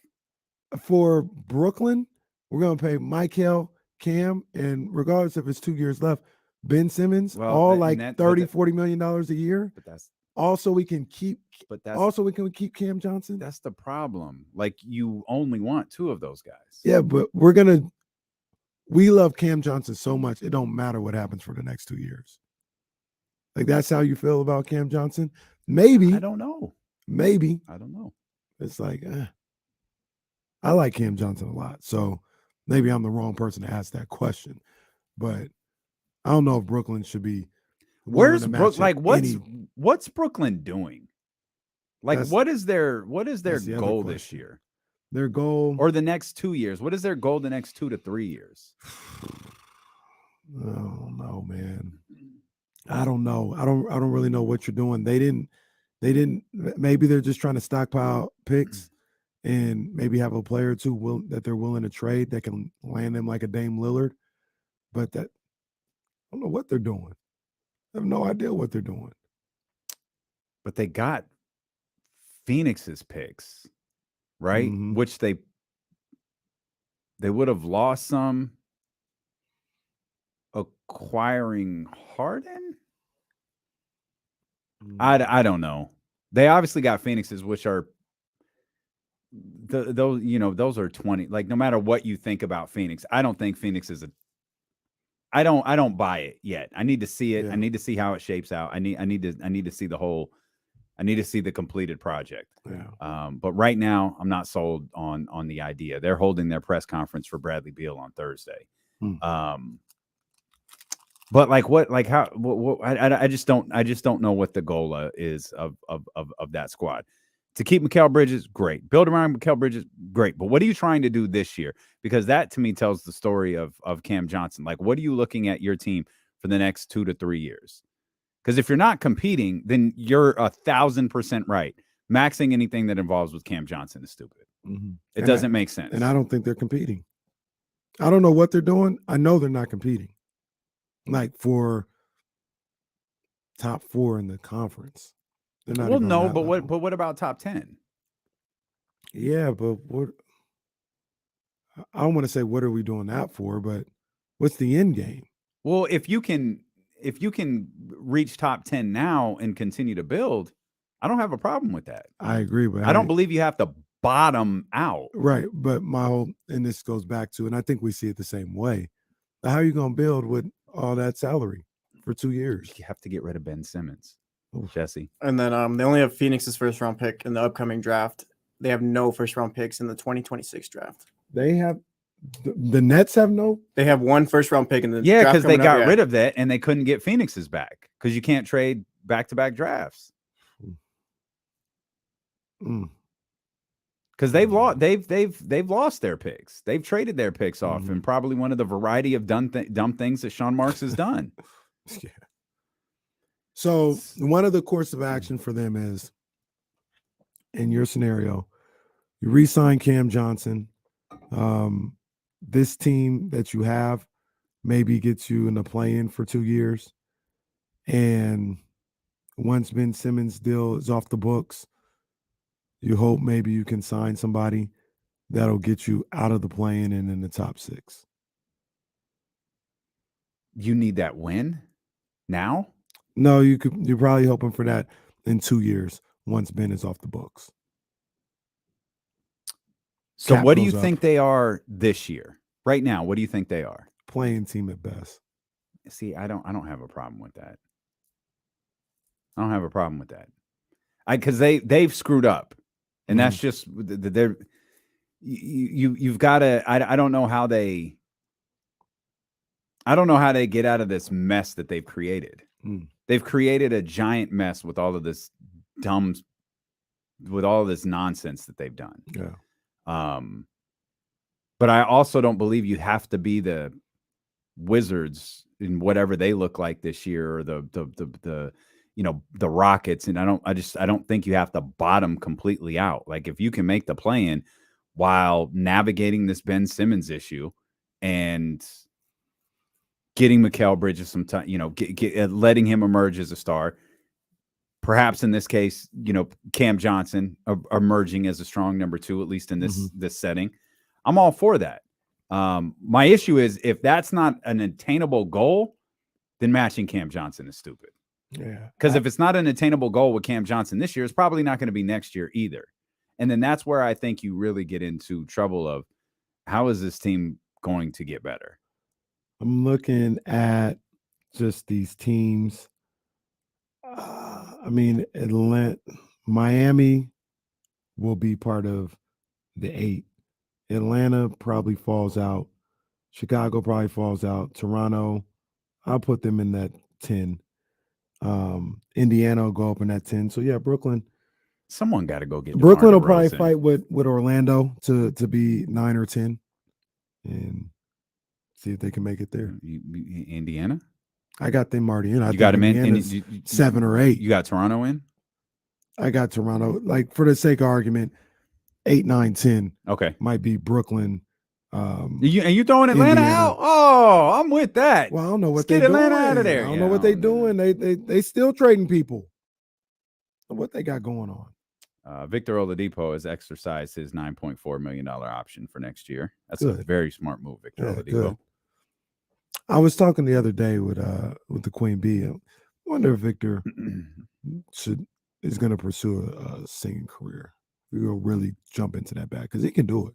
He can do it. He absolutely could. Yeah. Now, I hate to sound like this, because I only asked that because I don't know if he can come back from it's all tough. this stuff. Yeah, it's tough.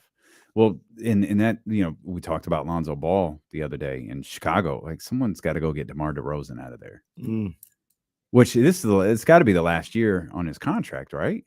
That's a good question. Get DeMar out of there, and it's a good fit for DeMar. DeMar, well, Brooklyn.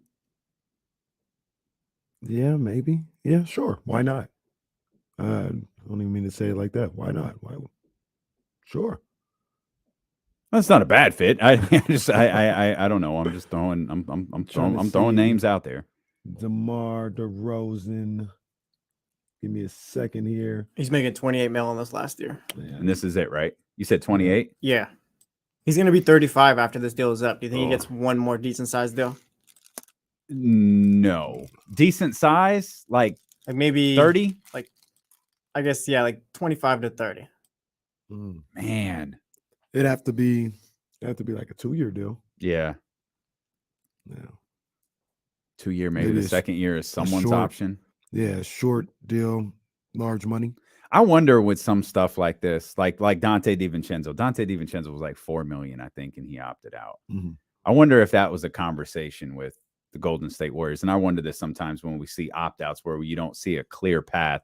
And with all due respect to Dante DiVincenzo, I don't see a clear path for him making more money in a prime situation, even with multiple years attached. Like, I'm not sure where he's at, right? I wonder how much, and I think this happens in college yearly, sometimes in season, where you go to a player and you meet with them and it's like, look, Dante, we have nothing for you. You can exercise, you can stay, and you can make your $4 million. You're not going to play. Like you just don't have a role on this. And I'm not saying that's what happened. I wonder if stuff like that happens where they're just like, hey, we don't have a role for you. I'm convinced that's how Scal DeBissiere wound up a Sacramento King. John Calipari pulled him aside and said, buddy, you could stay. They ain't got a role for you. Like, you will not play.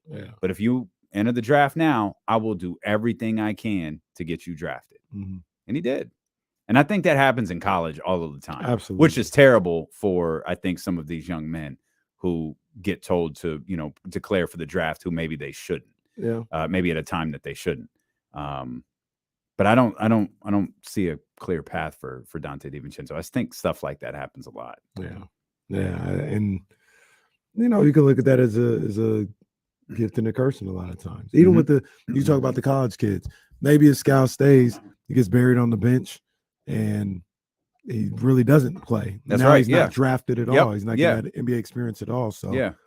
Works both ways sometimes. Yeah, no, but but those situations, those situations, there's just no benefit for, in this case, I don't care about the pros as much, but in college, there's no benefit for the student athlete, athlete, like they lose either way. Right. Like you're ending up in a position in the league that you might not be ready for, probably aren't ready for, and you have to excel to an extraordinary level to just get anywhere where you could do this is in terms of earning a living. Yeah. You're listening to D'Lo and KC on KIFM West Sacramento 98.5 FM, KRX QHD2 Sacramento, ESPN 1320. Always live on the free Odyssey app, live on the TuneIn app, live on twitch.tv/ESPN 1320 and youtube.com/ESPN 1320. Top of the hour. I feel it's appropriate that we remind you we really love Harrison Barnes. Harrison Barnes, guy. That's a quality individual, Yeah, quality ball player. And I'll say this too. Who else I love? Monty McNair. Because I asked this earlier, and I believe that it's true. Be it Monty, Wes, someone else in that front office at the Golden One Center, they've got their feet up on a table, and they've been laughing for 3 straight hours. They're like, bro, they're still talking about this.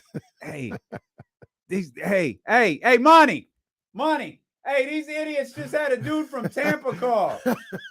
These dudes had people from Florida calling about Kyle Kuzma. You believe these dumbasses? Huh. Meanwhile, Harrison in the Golden One Center just we got him, pal. So I love Harrison Barnes. Can I also do the Joe Budden thing here? This show is for entertainment purposes only. That's all it is.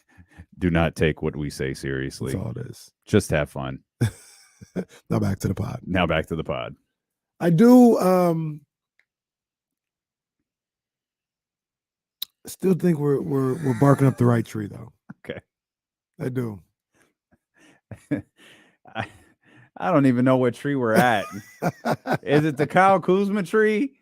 Is it the Cam Johnson tree? The Harrison Barnes tree? The Kyle Kuzma tree. I'll say this. We're having fun with Harrison Barnes. Like it's probably more of a joke for the visual audience because I was doing a lot of texting during a commercial break. We have heard nothing regarding Harrison Barnes, by the way.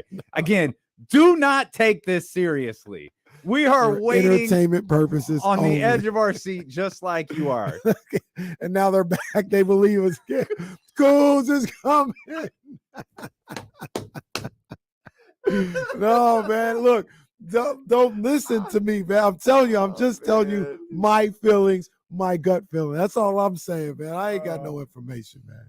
Man, we just broadcast journalists trying to have fun. That's it, man. We just talking basketball. That's all we're doing. Hypotheticals all over the place. Oh, man. So what tree are we at? Kyle Kuzma? Kyle Kuzma. I still think Kyle Kuzma is going to happen. That's how I feel. That's what I believe. All right. I laid out the timeline. I laid out all the things that led to me feeling that way. I hadn't changed. You know what let's examine some rosters here for a second. Hypothetically, let's look at Houston.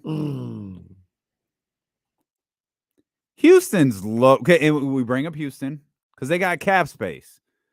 And I made the joke about watch Friday get here and Kyle Kuzma signs with Houston. But realistically, they got room for him. It makes sense. I mean, Jalen Green's a guard. They got room for him roster wise. Yeah, I mean, there's rumors of Fred Van Fleet and what was the other Brook one? Lopez. Brook Lopez. Neither of those are Kyle Kuzma's position. They got the money. I don't think that, but they're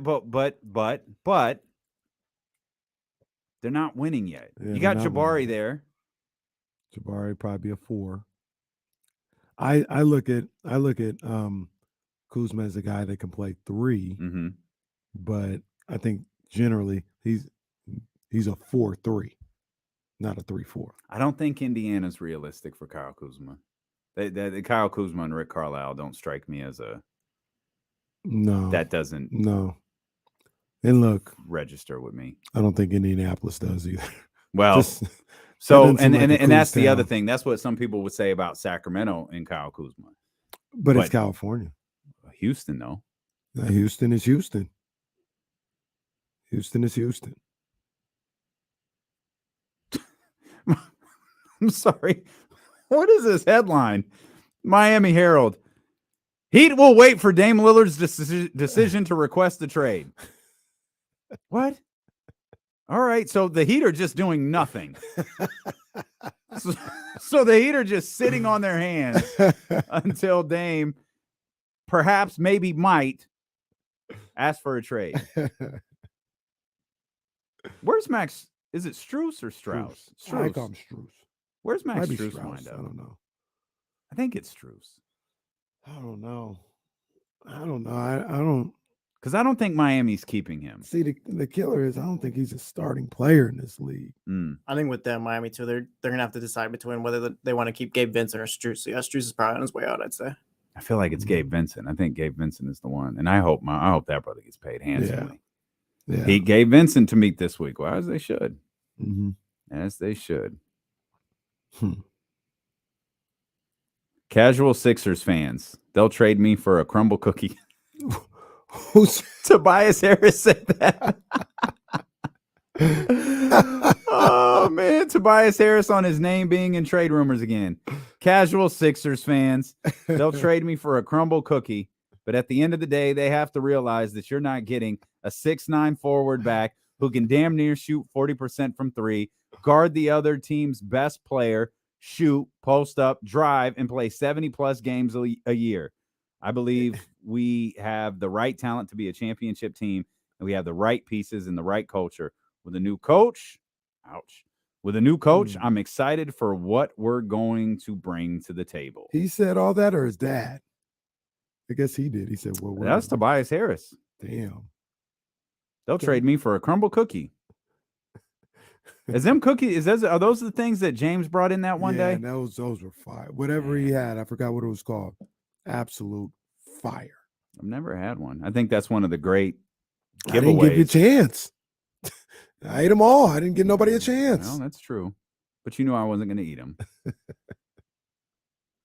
Yeah, those things were. I've never seen a cookie come with a cutter before. Yeah, that was very. It was much needed too. I don't like the overly big cookie like that. Like, all right, I cut it into pieces. It's good. Okay. It was delicious though. That was a fun little trip over to Hoops Hype. Those are great headlines. Casual Sixers fans, trade me for a crumble cookie. Oh man, I wonder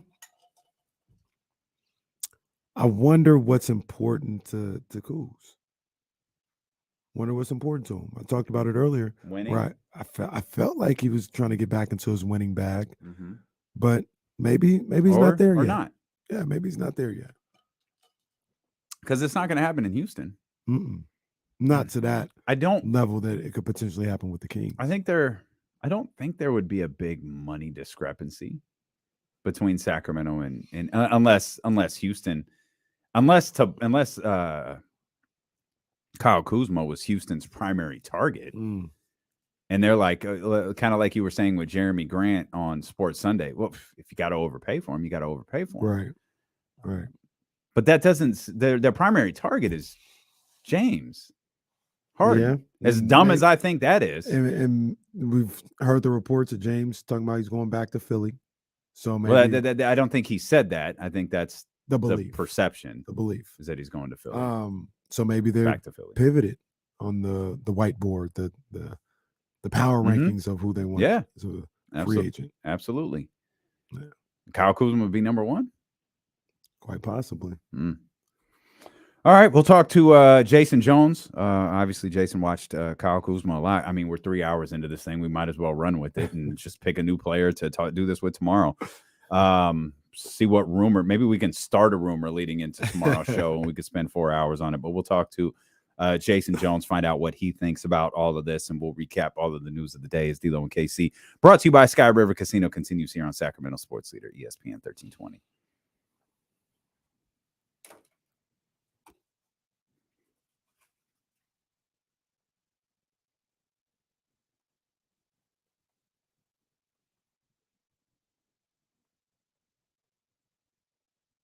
Hold on, guys. I'm texting Harrison Barnes right now. I said, hold on, guys. I'm texting Harrison Barnes right now. That's a lie. I'm not.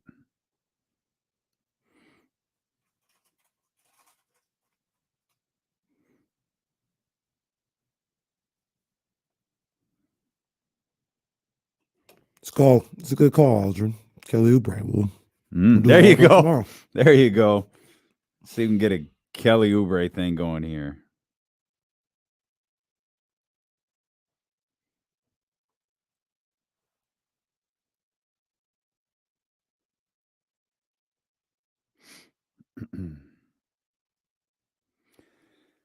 Do-doom, do-doom, do-doom.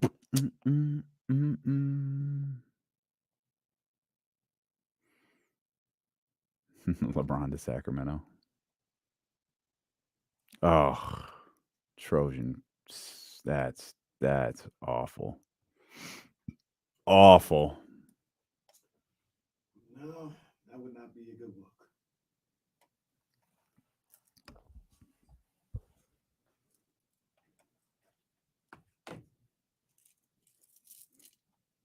Delete this show from the internet.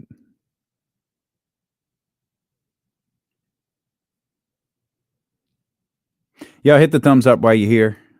Please, we are at 229. Y'all, 229. That's what we're doing. Appreciate everyone also who's checked out the YouTube videos throughout the week, man. You've got these things on fire right now. Jesse got the YouTube algorithm on lock. It really does, though.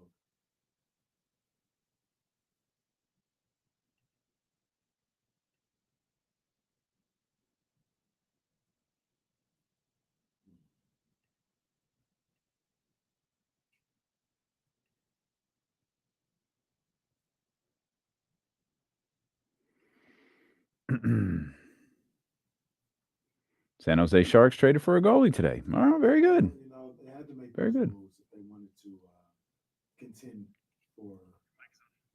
Yeah, it's one of the great bits on the show. They had to make those moves if they, want to contend for Lord Stanley's Cup that way.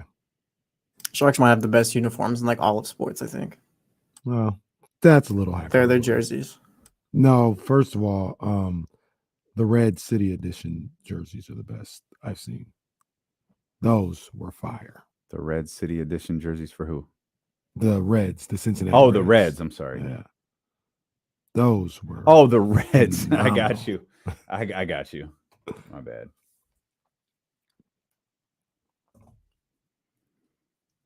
Those are some of the best jerseys I've seen come out in a while. You 4 o'clock, Jesse? Oh.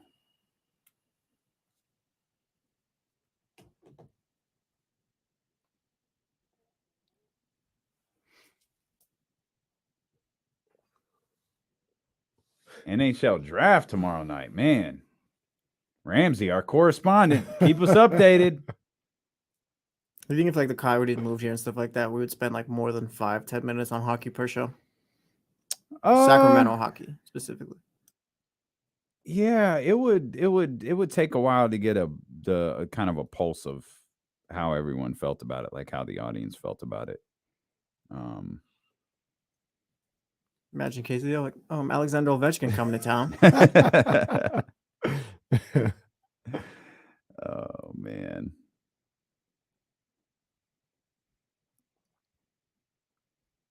That'd be fun though. I think the best part of it would be like talking about our experiences at the games.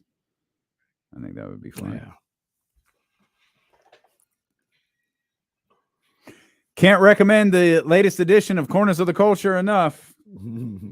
Coincides with this beat running underneath this, man. It was a spirited conversation with myself, KC, and the Dope Ones. That new episode will drop on podcast platforms and premiere on YouTube on Thursday. We should actually probably drop it earlier, given the little mishap we had last week, the little scheduling mishap we had last week. So I'll work on it tonight. Maybe we could drop it early. But it's a good podcast. It really is. That I enjoyed it. That I don't know that we've laughed as much during a podcast. I don't know that we've gotten as animated as we have during a podcast. But and there wasn't a single Kyle Kuzma reference. No Kyle Kuzma this time. Not this time. Kuzma. Oh, I mentioned in Jason Jones going to join us here in just a minute. I mentioned I saw the Jerry West Memphis LeBron feature that it was playing in the studio, but obviously we're not listening to it. We just looked up at it during a commercial break. One, it was extremely entertaining because you could still see Jerry's pissed about it. So he was representing the Memphis Grizzlies at the time, who only had a draft pick if it finished at number 1. Wow. So the reason Detroit was able to screw up that draft pick at number 2 was because it was literally only number 1 protected. And Jerry was just talking about, they brought a goat with them and, did this whole thing. And it wasn't the story, the feature wasn't about LeBron at all. It was about Memphis and Jerry West and his process through all of that. And he just went, I love Dwayne Wade. I loved Chris Bosh. It's just, you could see after all of these years, it still hurt him. Yeah. You saw a little bit of winning time Jerry West in that feature. Very entertaining. That would have changed everything for Memphis. Now, years later, it ended up working out for him, but he would have gotten Carmelo Anthony at 2. Not Darko or anything. He would have done that. Now you got Carmelo Anthony with the Memphis Grizzlies. Now, Carmelo ended up he was in Denver for 6-7 years, and then he forced his way to New York. So maybe he would have done the same thing in Memphis. But Jerry was still tight about it, huh? You could tell. And I just love the I guess that's just one thing I love about Jerry West. In terms of the competitor in him that's 20 years ago. And it just still absolutely rubs him the wrong way. He is not, and nor will he ever get over any of that. Let's welcome our man, Jason Jones, culture writer over at The Athletic. What's up, Jay? Not much, in between picking up kids. So this is a nice little break in between them demanding food, and they always want to be fed every day, which is kind of annoying, but hey. Damn kids and their need to eat. A day off. I mean, then they'll go out yesterday, son. Then they'll go out in public and embarrass you and act like they haven't eaten in days. Like, oh my God, we're so hungry. I'm like, you just ate everything 30 minutes ago. We just got here. Chill.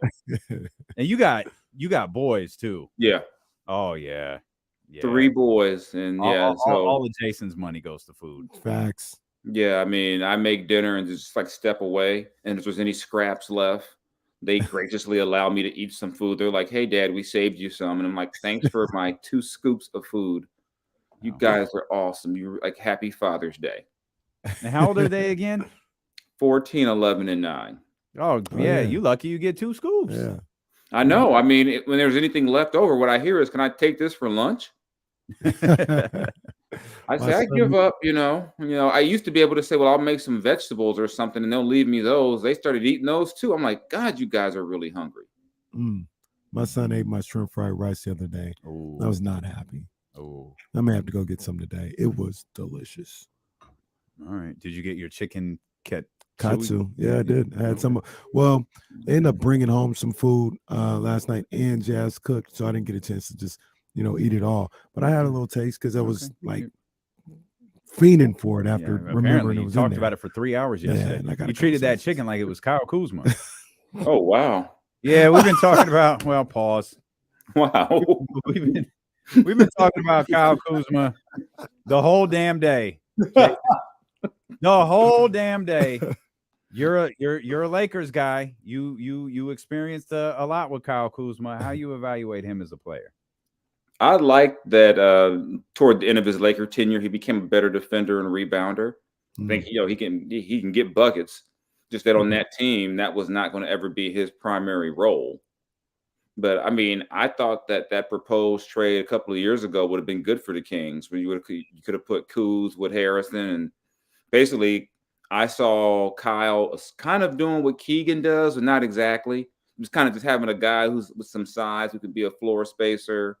I think Kyle's probably at this age of his career probably more of a dynamic scorer than Keegan is. But I like I like Kyle as a player.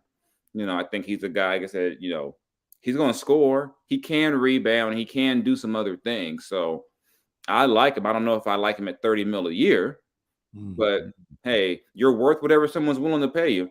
Yeah. And I'm pretty sure you all would like that better than me having fun about Draymond.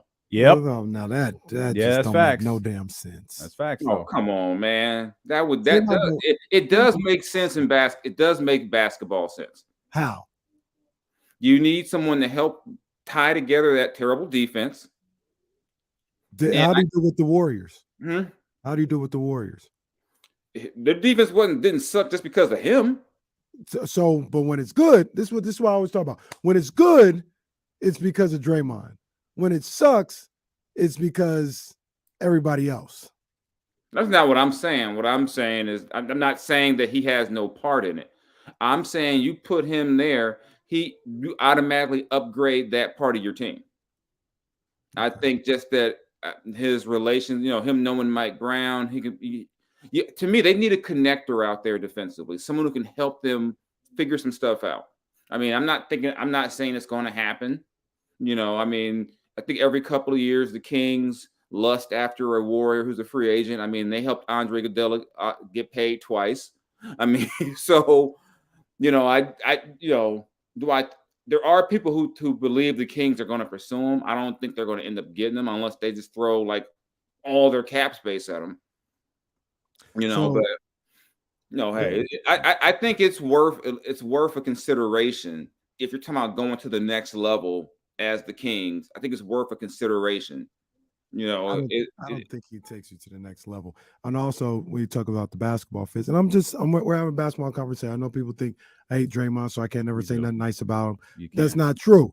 He's a good ball player. Say something nice about Draymond Green right now. He's a good passer. He's a good passer. He's a good passer.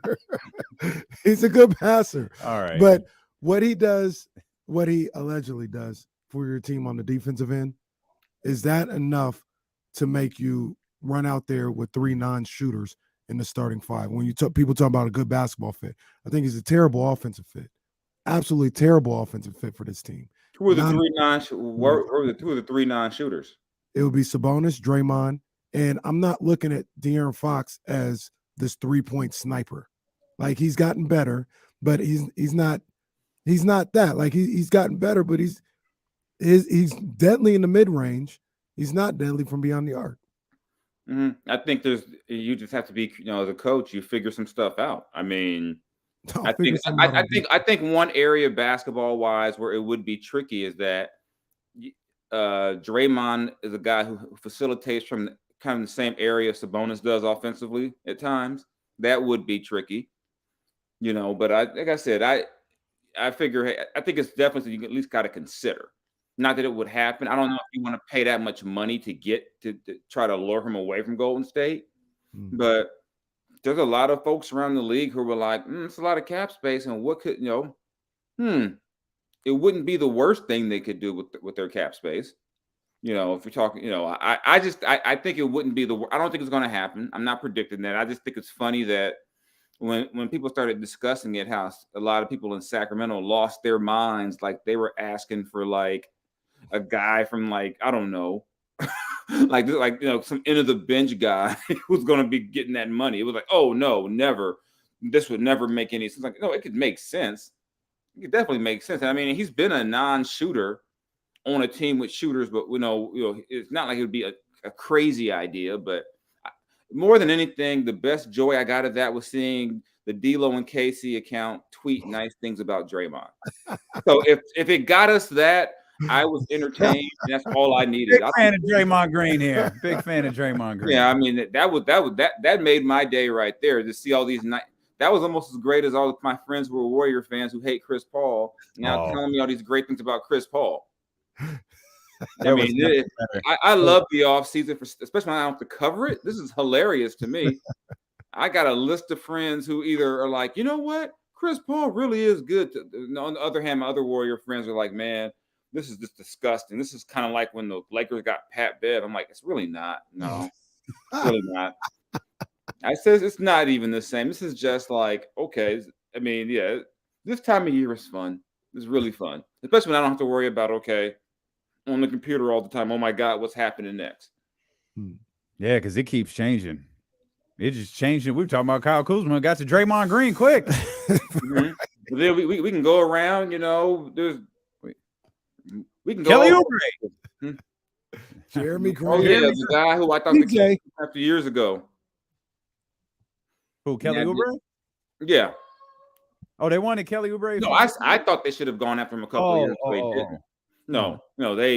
I was like, wouldn't be a bit, because I mean, a few years ago, I thought the Kings needed some athleticism, some guys who was a little fight in them, a little toughness, and I didn't see a lot of that from them. I said Kelly would give you that.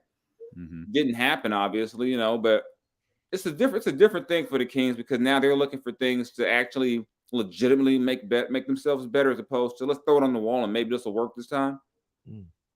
So we'll see. It's cool seeing reading stuff like Tyrese Halliburton trying to get Harrison out of Sacramento. I'm like, this is fun. This is just interesting to read that, number one, that there's a free agent from the Kings that another team wants. Because for years, Kings free agents would happen. It'd be like, okay, no one's trying to sign that guy. Mm-hmm. And you go to the Kings, get your last nice contract, and then you go off into the sunset. Or if you're like Corey Brewer, you start coaching and playing the big three. Fun times, fun times. Things have changed. Yeah. Yeah, this team trying to figure out how to ascend to the next level. What, like, it for you? You look at this Kings team. Is Draymond Green the guy for you that takes them up, even if it's just a small notch? Or is there another player out there that they could pursue in free agency that might take them up a slight bit higher than they were last year? I mean, there's probably other. I think the reason why I think a guy like a Draymond helps because I'm going in with the mindset of the Clippers will be healthy, the Lakers will be better, Phoenix will be probably better, and then if you just take those three teams, you're not going to win. You're not going to be the 3 seed with the worst defense in basketball if those teams are all relatively healthy, and not even throw in the Warriors. Mm-hmm. So I think they just need something to help them on that end of the court. Maybe it's going to be part of the guys they have will be better, but you got to get, if it's not a guy like that, you got to get some legit 3-and-D guys out there on that team. Mm-hmm. If you're worried about Draymond not being a shooter, I understand that. If you're wondering about the clash, just style-wise, what's the bonus? I get that, but you got to get somebody out there. If you let Harrison walk, even if you keep Harrison, you still need more defenders. So to me, I think the Kings, anyone who wants to play defense should be calling the Kings, like saying, hey, you got some cap space. I'll come out there and I'll try to stop somebody. So here's the thing that I always say. I'll ask you the question. I think their identity, their superpower is what they can do on the offensive end. And I don't disagree that they need to improve on the defensive end for sure. But I don't want to sacrifice much of the offense for defense. So, for instance, just use Draymond as an example. He's a 0 on offense. And I'm not willing to go to a 0 on offense. He's a Just to 0? better the defense a little. I'm just argument's sake, like Matisse Thybulle, so we won't talk about Draymond. I'm not willing to go to like take that much away from the offense to maybe improve your defense. Because at the end of the day, Sabonis is still Sabonis. Kevin Huerter is still Kevin Huerter. Like those guys aren't going to turn into Scottie Pippen just because somebody walked into the locker room. No. So, like, yeah, they'll get better. Your team defense will get better to a certain degree, but I'm not willing to take a whole lot away from the offense in the names of going up 7 spots on the defensive rankings. I'd rather be, say, 5th or 6th in offense and 16th in defense, and then be 1st in offense and 30th in defense. Because they gave up. They gave up a 50-piece in a game 7. They gave up a 50-piece in a game. Well, okay, so let me ask you a question. This is what I always say, because you talk about Draymond. What did the Lakers do to them in 3 games? What do you mean? Lakers beat the hell out of the Warriors. Okay, but we're not talking the Lakers. Ran the score up on them.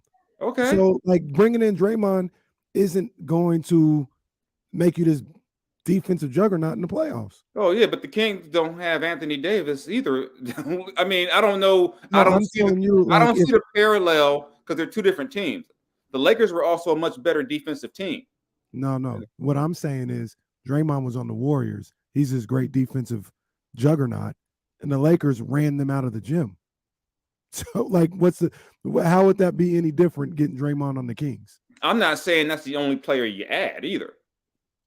I'm saying that I think someone like that would help, but I don't think that. Like, I don't think the Laker comparison really matters because the 2 different series, 2 different teams. The Lakers also didn't score and they also scored differently. I don't think I just don't really see the real comp with that. But I don't think that you can pin all that on Draymond. I don't think. No. I don't think you say, okay, the Lakers scored 130. That was Draymond's fault exclusively. Obviously, he's part of it. So I just don't, but I also think that if you get a quarterback defensive, I don't know who, say it's not Draymond. I think when I watch them, they need someone to organize them on defense at times the same way Sabonis and De'Aaron get them organized on offense. I mean, because I mean, the guy's not on if the guy's on the roster who can do that now, where is he? I'm just saying I'd rather be a little worse on offense because, I mean, you can't find me a team that was 30th in defense and won in the playoffs. Yeah, I don't think you'd be a little worse on offense. I think you'd be a lot worse. I think they could still score. They woun't go to like the New York Knicks of 90. They wouldn't be the 94 Knicks. They wouldn't be like the 04 Pacers scoring 70 points in 4 quarters. It wouldn't it wouldn't be that drastic. I just think, because like I said, Draymond's an easy. I don't care whoever you take out, wherever you plug in, you can't be the 30th best defense in the league. You just can't. You just can't be the 30th best defense in basketball and expect to ever win anything in the postseason. They won't win a series with that kind of defense ever. I don't think that player exists. I mean, I get the Draymond fit. Like I get what you're talking about, but outside, like it's not Kuz, it's not Oubre, it's the one it might be is OG, but I don't know how realistic that is anymore. I think it's Jerami Grant's. I think it's players. I don't think it's one guy. I think it's players. I think you need multiple guys. I think you still need a big man off the bench who can be. But I was going to say, but you probably only have one starting position that could potentially. It might not even change, but could potentially change in the position. Put it this way: I wouldn't throw $30 million at Draymond Green because he's not. You got too many. I wouldn't do that. But who's not to say that the owner doesn't want to do that? So I mean, I think you've got to get more than one guy for sure. Like I said, it was just you see all that cap and think, what could they do that would be completely like, wow? That would be that would be a wow move. I think they got to get a defensive big off the bench. I think you need some defensive help off the on the wing. You got Davion, but Davion can't be. He needs some help. So I just think you need multiple pieces. So I wouldn't throw all of it at Draymond, but you never know. Every year we say no team should do that. Then some team does it. Some team did trade like 9 first-round picks for Rudy Gobert last year. Man, and still stunk. And then committed more money to another big this offseason. We signed another center because you can't have enough centers. That's the NBA in 2023. Can't have enough centers. Yeah, so it's just when you think, hey, nobody would do that, somebody will. So I'm just curious how it all plays out. I don't think there's going to be some of the movement that people thought. I think Kyrie stays in Dallas. I think the Lakers stay together. I don't think the Clippers really can afford to blow up that team. What do you think Austin Reeves gets? You think Austin Reeves gets 100 plus? I think someone will throw that offer sheet at him, and the Lakers will match it. Like he's the Lakers aren't letting him go no matter what. No, I think somebody will throw a ton of money. I mean, it wouldn't shock me if the Rockets or someone throws that big offer sheet at him, like to say, okay, we're matching it. Thank you. The Rockets are going to be tied to everyone. Yeah, they're going to be tied to us. They're going to be tied to Tom Brady. Everybody.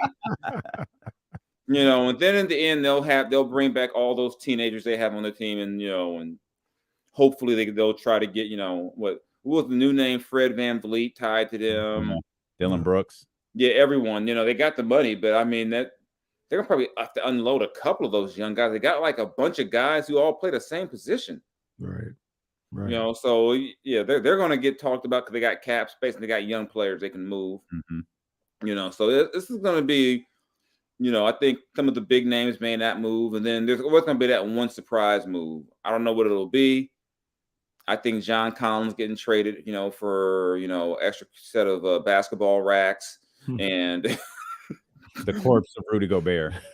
Yeah, I mean Rudy Gay. Rudy Gay. Yeah, I don't think I saw that happening, but hey, you never know. I mean, Bradley Beal got traded for some second round picks and.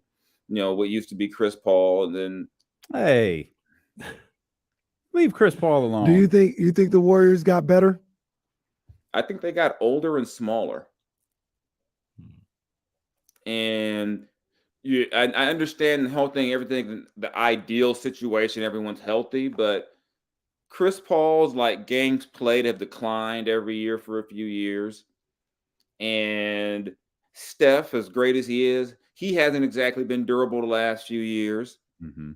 I mean, it could go really well, or you could have, a backcourt of Gary Payton II and some other, and like Moses Moody when those guys were all hurt. One thing that's funny about some Warriors fans, or perhaps in this case, and we generally don't use these terms, all Warrior fans, Jordan Poole averaged 21 last year. Jordan Poole won you some regular season games when Steph wasn't playing. And now he's just gone. So you're really banking on what Jay just said right there. And this team being healthy and Steph Curry playing a bulk of this season. Yeah. Because I don't know that there's a talented young scorer on this team like Jordan Poole was. They're banking on Kuminga being the second coming of, I'm not exactly sure who, but. He's 7'2" now. 7'4", 7'4", yeah. 7'4". Yeah. God, that was hilarious. I'm like, y'all just. That's funny. Yeah, and I hear whenever someone says "I hear," I'm like, oh my God, they read the internet. Whenever a reporter goes on TV, 9 times out of 10 says, "Well, I hear."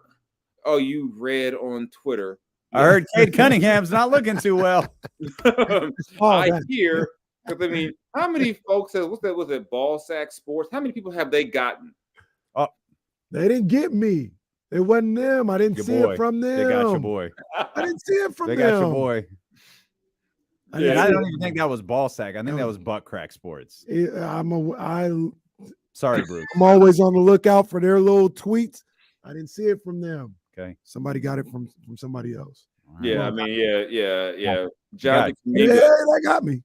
Kuminga's now a 7'5" small forward. Yeah, it's Yeah, I mean, this is the fun time of year. It's like 2K on steroids. Everyone's like, yeah, this is all should work, but what should work, the Warriors kind of remind me of it. You see it every kind of decade where a team is near the end of their run, so they're making moves to try to extend that run. Because the argument could be made with the Warriors is that, you know what, you should have kept Poole, and I don't know, traded Clay. Yeah. Yeah. You can sell me on that in a heartbeat. Yeah, the argument could be made. You take the younger guy with the more upside, and you say, thank you for your service, Clay, but you've had 2 major injuries in recent years. You maybe don't defend the way you used to before, and we're going to allow you to go to a team where maybe you can still contend, and we're going to, invest in this young guy. But you're not going to make number 30 upset by trading off his homies.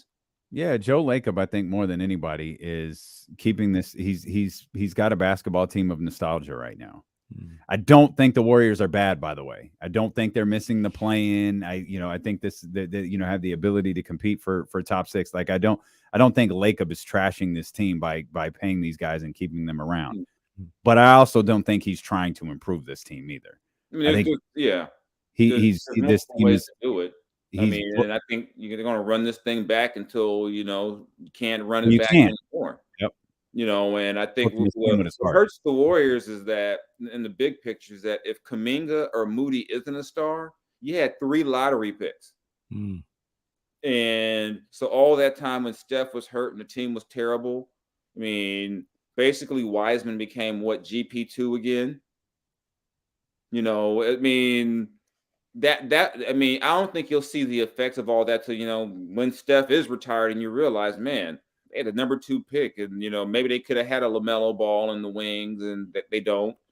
Maybe for their sake, they're probably just hoping Kuminga becomes more than just what they see athletically. He can help them, because that's the other part of the Chris Paul trade. Everyone's saying that Chris is going to come here and help Kuminga and Moody and all these young guys are going to get, now it's not even all these young guys now. It's like Kuminga and Moody.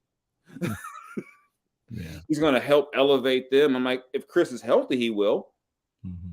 But if not, you're looking at Gary Payton running that second unit. This is Vince McMahon keeping the Undertaker and Shawn Michaels around.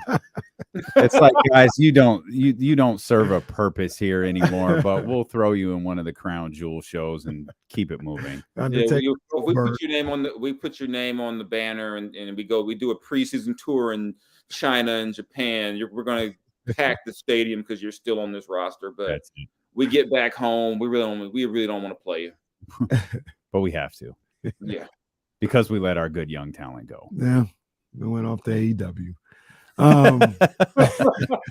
Now they're in a death match against Dean Ambrose. Oh, God. Or John Moxley. Whatever. Getting cut. Oh, my God. He's bleeding again? I'm shocked. Oh, that reminds me. One of the On This Days was the pipe bomb. Yeah. I figured that's the direction you were going. Well, that was the second. That wasn't even one. The On This Day was that I was thinking of was Tyson beat up Spinks on this day. Oh, wow. And just imagining imagine if we had that moment today, Mike Tyson today, and he did that in 91 seconds, the heavyweight champion. I remember pay-per-view. We ordered that on pay-per-view, and my grandpa had a fight party for it. And like that, it was over. Just that obliterated. Quickly. That was the height of Mike Tyson. That was I agree. Mike Tyson's had grown men literally shaking in the ring. Yeah. Champions too. Yeah, looking like, Spinks was like, he almost said, just be gentle. He's just do it. Just do it. Like, I don't want no parts of this, Mike. Just go ahead and just. Hey, what do you think happens with Dame? Stays. What do you think should happen with Dame? I don't think Dame's from Oakland. He gets to play in Portland. He's not far from home. He's on the West Coast. He's like a made man up there. Like, put it this way. If Portland misses the playoffs the next 4 years, no one's going to blame Dame. Dame's getting paid. Dame's a great player. I don't know. If he hadn't asked to get traded by now, what's changed to where he's all of a sudden going to go in there and say, and trade me? I think if they ever trade Dame, it'll be one of those deals where the team goes to Dame and says, we're trading you. Like, we won't keep you. You're gone. I don't get the vibe from Dame. He's a guy who's going to walk in there and say, you know, hey, yeah, he's not going to be like KD was years ago, man. Look at all these guys joining up. Then 2 years later, KD's joining up with somebody. I just can't. I mean, maybe Dame is just too Oakland for that. I can't see Dame doing that. I think Dame is just going to try to just fight it out with those guys and, you know, see what they do in this offseason. And if you're Portland, does that some of those Miami proposed packages really appeal to you for Dame? Yeah, I don't know how. We were talking about this earlier. You already have a log jam at positions that just probably wouldn't work in any deal with Miami. Yeah, I mean, Tyler Hero is the centerpiece. You pretty much have to trade Tyler Hero somewhere else, or someone on your roster has to go somewhere else. Yeah, you know, you drafted Scoot. You know, he's going to be the guy after Dame eventually. You know, yeah, I can't. I don't see it, which probably means tomorrow we'll find out that Dame's been traded to like Dallas for like Kyrie and whatever they got left or something crazy. Watch, we'll say all this, and all of a sudden Dame's been traded to Miami or Atlanta. Hey, it's almost like if you had a whole show about Kyle Kuzma joining the Kings. Oops. Wow. And then Kyle ends up re-signing with the Wizards. Or yeah, just Kyle Kuzma winds up signing somewhere not Sacramento. Yeah, Kyle goes to Houston. That's and it's like, damn, man. all that talking, Kyle's a rocket. This show is for entertainment purposes only. Do not take what we say seriously. It is not that serious. That's the best part of this time of year because you can't really take any of it seriously at this point. I mean, I remember writing a story about Kyle Kuzma heading to Sacramento to the point where people told me Montrezl Harrell was calling up the Sac about where to live. Then all of a sudden, Montrezl is a Wizard and Kyle's out there with KCP, and Russell Westbrook is the guy who's going to save LeBron's legs during the regular season. Kind of like how Chris Paul is going to save Steph from wear and tear. Oof. Hey, before we let you go, where's Russ land? Outside of the Clippers, I don't know where it makes sense. Yeah, I don't either. I just don't see where it makes outside of him just staying with the Clippers. I mean, I can't, the Knicks used to be starch. The Knicks don't need him. They got Brunson. I don't know. I just don't see a natural landing spot outside of him staying with the Clippers and taking a nice pay cut to stay. But I mean, where else could he go? I don't see another. How about Rockets? Sacramento. They've got cap space. Russ can run the second unit. That's the big thing now. Everyone's going to run their second unit. Sacramento. I'll sign up for it. It doesn't bother me a bit. I ain't mad at that. Doesn't bother me a bit. Jay, we appreciate you as always, man. What did you wind up doing for the draft? I just did some blog posts and commented on some things like outside of the picks, like the fact that my man, one of the twins going to Houston was talking about they need to get some in and out there and stuff like that. Talked about Scoot Henderson's sister is a fashion designer. Had to shout out Grady Dick with the Mr. White Folks outfit. Oh. That's probably a dated reference for some people. Google Mr. White Folks, youngsters, and you'll see an old thing on HBO and you'll understand where I'm coming from. Jay, we appreciate you as always. Thank you, my brother. What a way to sign off, y'all.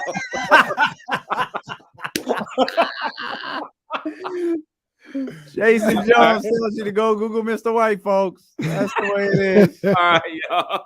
Thanks, Jay. All right, big dog. Hold up. Mr. White. I just got to see what comes up. Mr. White. Mr. White, folks, was the the first headline I get from YouTube. Mr. White, folks, was the first white pimp I've ever seen. Jason, a wild dude, man. Oh man. Oh, look at this guy. Were you looking at Mr. White, folks? Yeah. Yeah, this isn't a bad Google search. I can't lie. You learn something new every time. Click- Sorry, Bruce. Click Give me on the some images. Yeah, Bruce, just don't do anything we say. Bruce, if you're listening, don't do anything we say, except for not take this show seriously. Just have fun with us. That's all we want to do. Just have fun. I can't believe of all examples he used the Houston Rockets as an example. What a day. Oh, what a day. What a day. What a day. Oh, man. All right. Well, Can't wait the for good tomorrow, news is, though. Can't wait for tomorrow. That Kelly Oubre episode of D-Lo and KC is about to go up. hey, by the way, it's 3:53. I just want to make sure it is stated. I really enjoy Harrison Barnes. Harrison's that dude. Harrison Barnes is a hell of a ball Harrison's player. that dude. We'll do the Harrison episode on Thursday then. Yeah. Yeah. Harrison is that dude. Can't wait to see, if he comes back for the Kings. If he does, I'm elated. What the hell is this team doing? All jokes aside, I don't think it's bringing back Harrison Barnes. I don't either. That doesn't add up. But just in case, we love Harrison They Barnes. do love Harrison Barnes. We've been steadfast in that. Just in case that's the plan. We're Harrison Barnes guys. See, but what if it's not Barnes and what if it's not Kuzma? Then who is it? That's my thing. Like, you have a lot of money to play around with, and I think like we've kind of talked about it. Like, Is it maybe a combination of players that we're just not talking about? Maybe we're just thinking in the wrong terms. Maybe they see their big three as Domas, De'Aaron, and Keegan. Yeah, I think at some point that's what they wanted it to be. Absolutely. I don't think they can get OG Anunoby right now. I don't think so either. I still think it's Kyle Kuzma. I really do. I think it's Kuzma. Yeah, I'm with Casey. I think it's Kuzma too, but You still think it's Kuzma? I don't know. I said still. You think it's Kuzma? You think it's Kuzma? I don't know. Maybe it is Kuzma. Yeah. I don't think it's Jerami Grant. That would be a surprise. Now, I don't think it's Jerami. That's something that kind of goes a little bit towards Monty's, what we always talk about, Monty, how he moves in silence. Mm-hmm. Real G's move in silence like lasagna. We don't hear nothing about Jerami Grant and the Kings. That would be a Monty type move. A Monty type move might be executing a trade none of us have thought of. That too. And I have no clue who that could be. Mm-hmm. But Paul George? It could be, absolutely could be Paul George. But again, that's a trade. Yeah. That's, you have to even, you are giving up something in return. But you have the cap space to absorb without giving up a ton. Yeah. Right. Like if the other team agrees that we just want to clear cap space. You have the cap space. You do the John Collins Utah deal, of which apparently are deals only Utah can make. Right.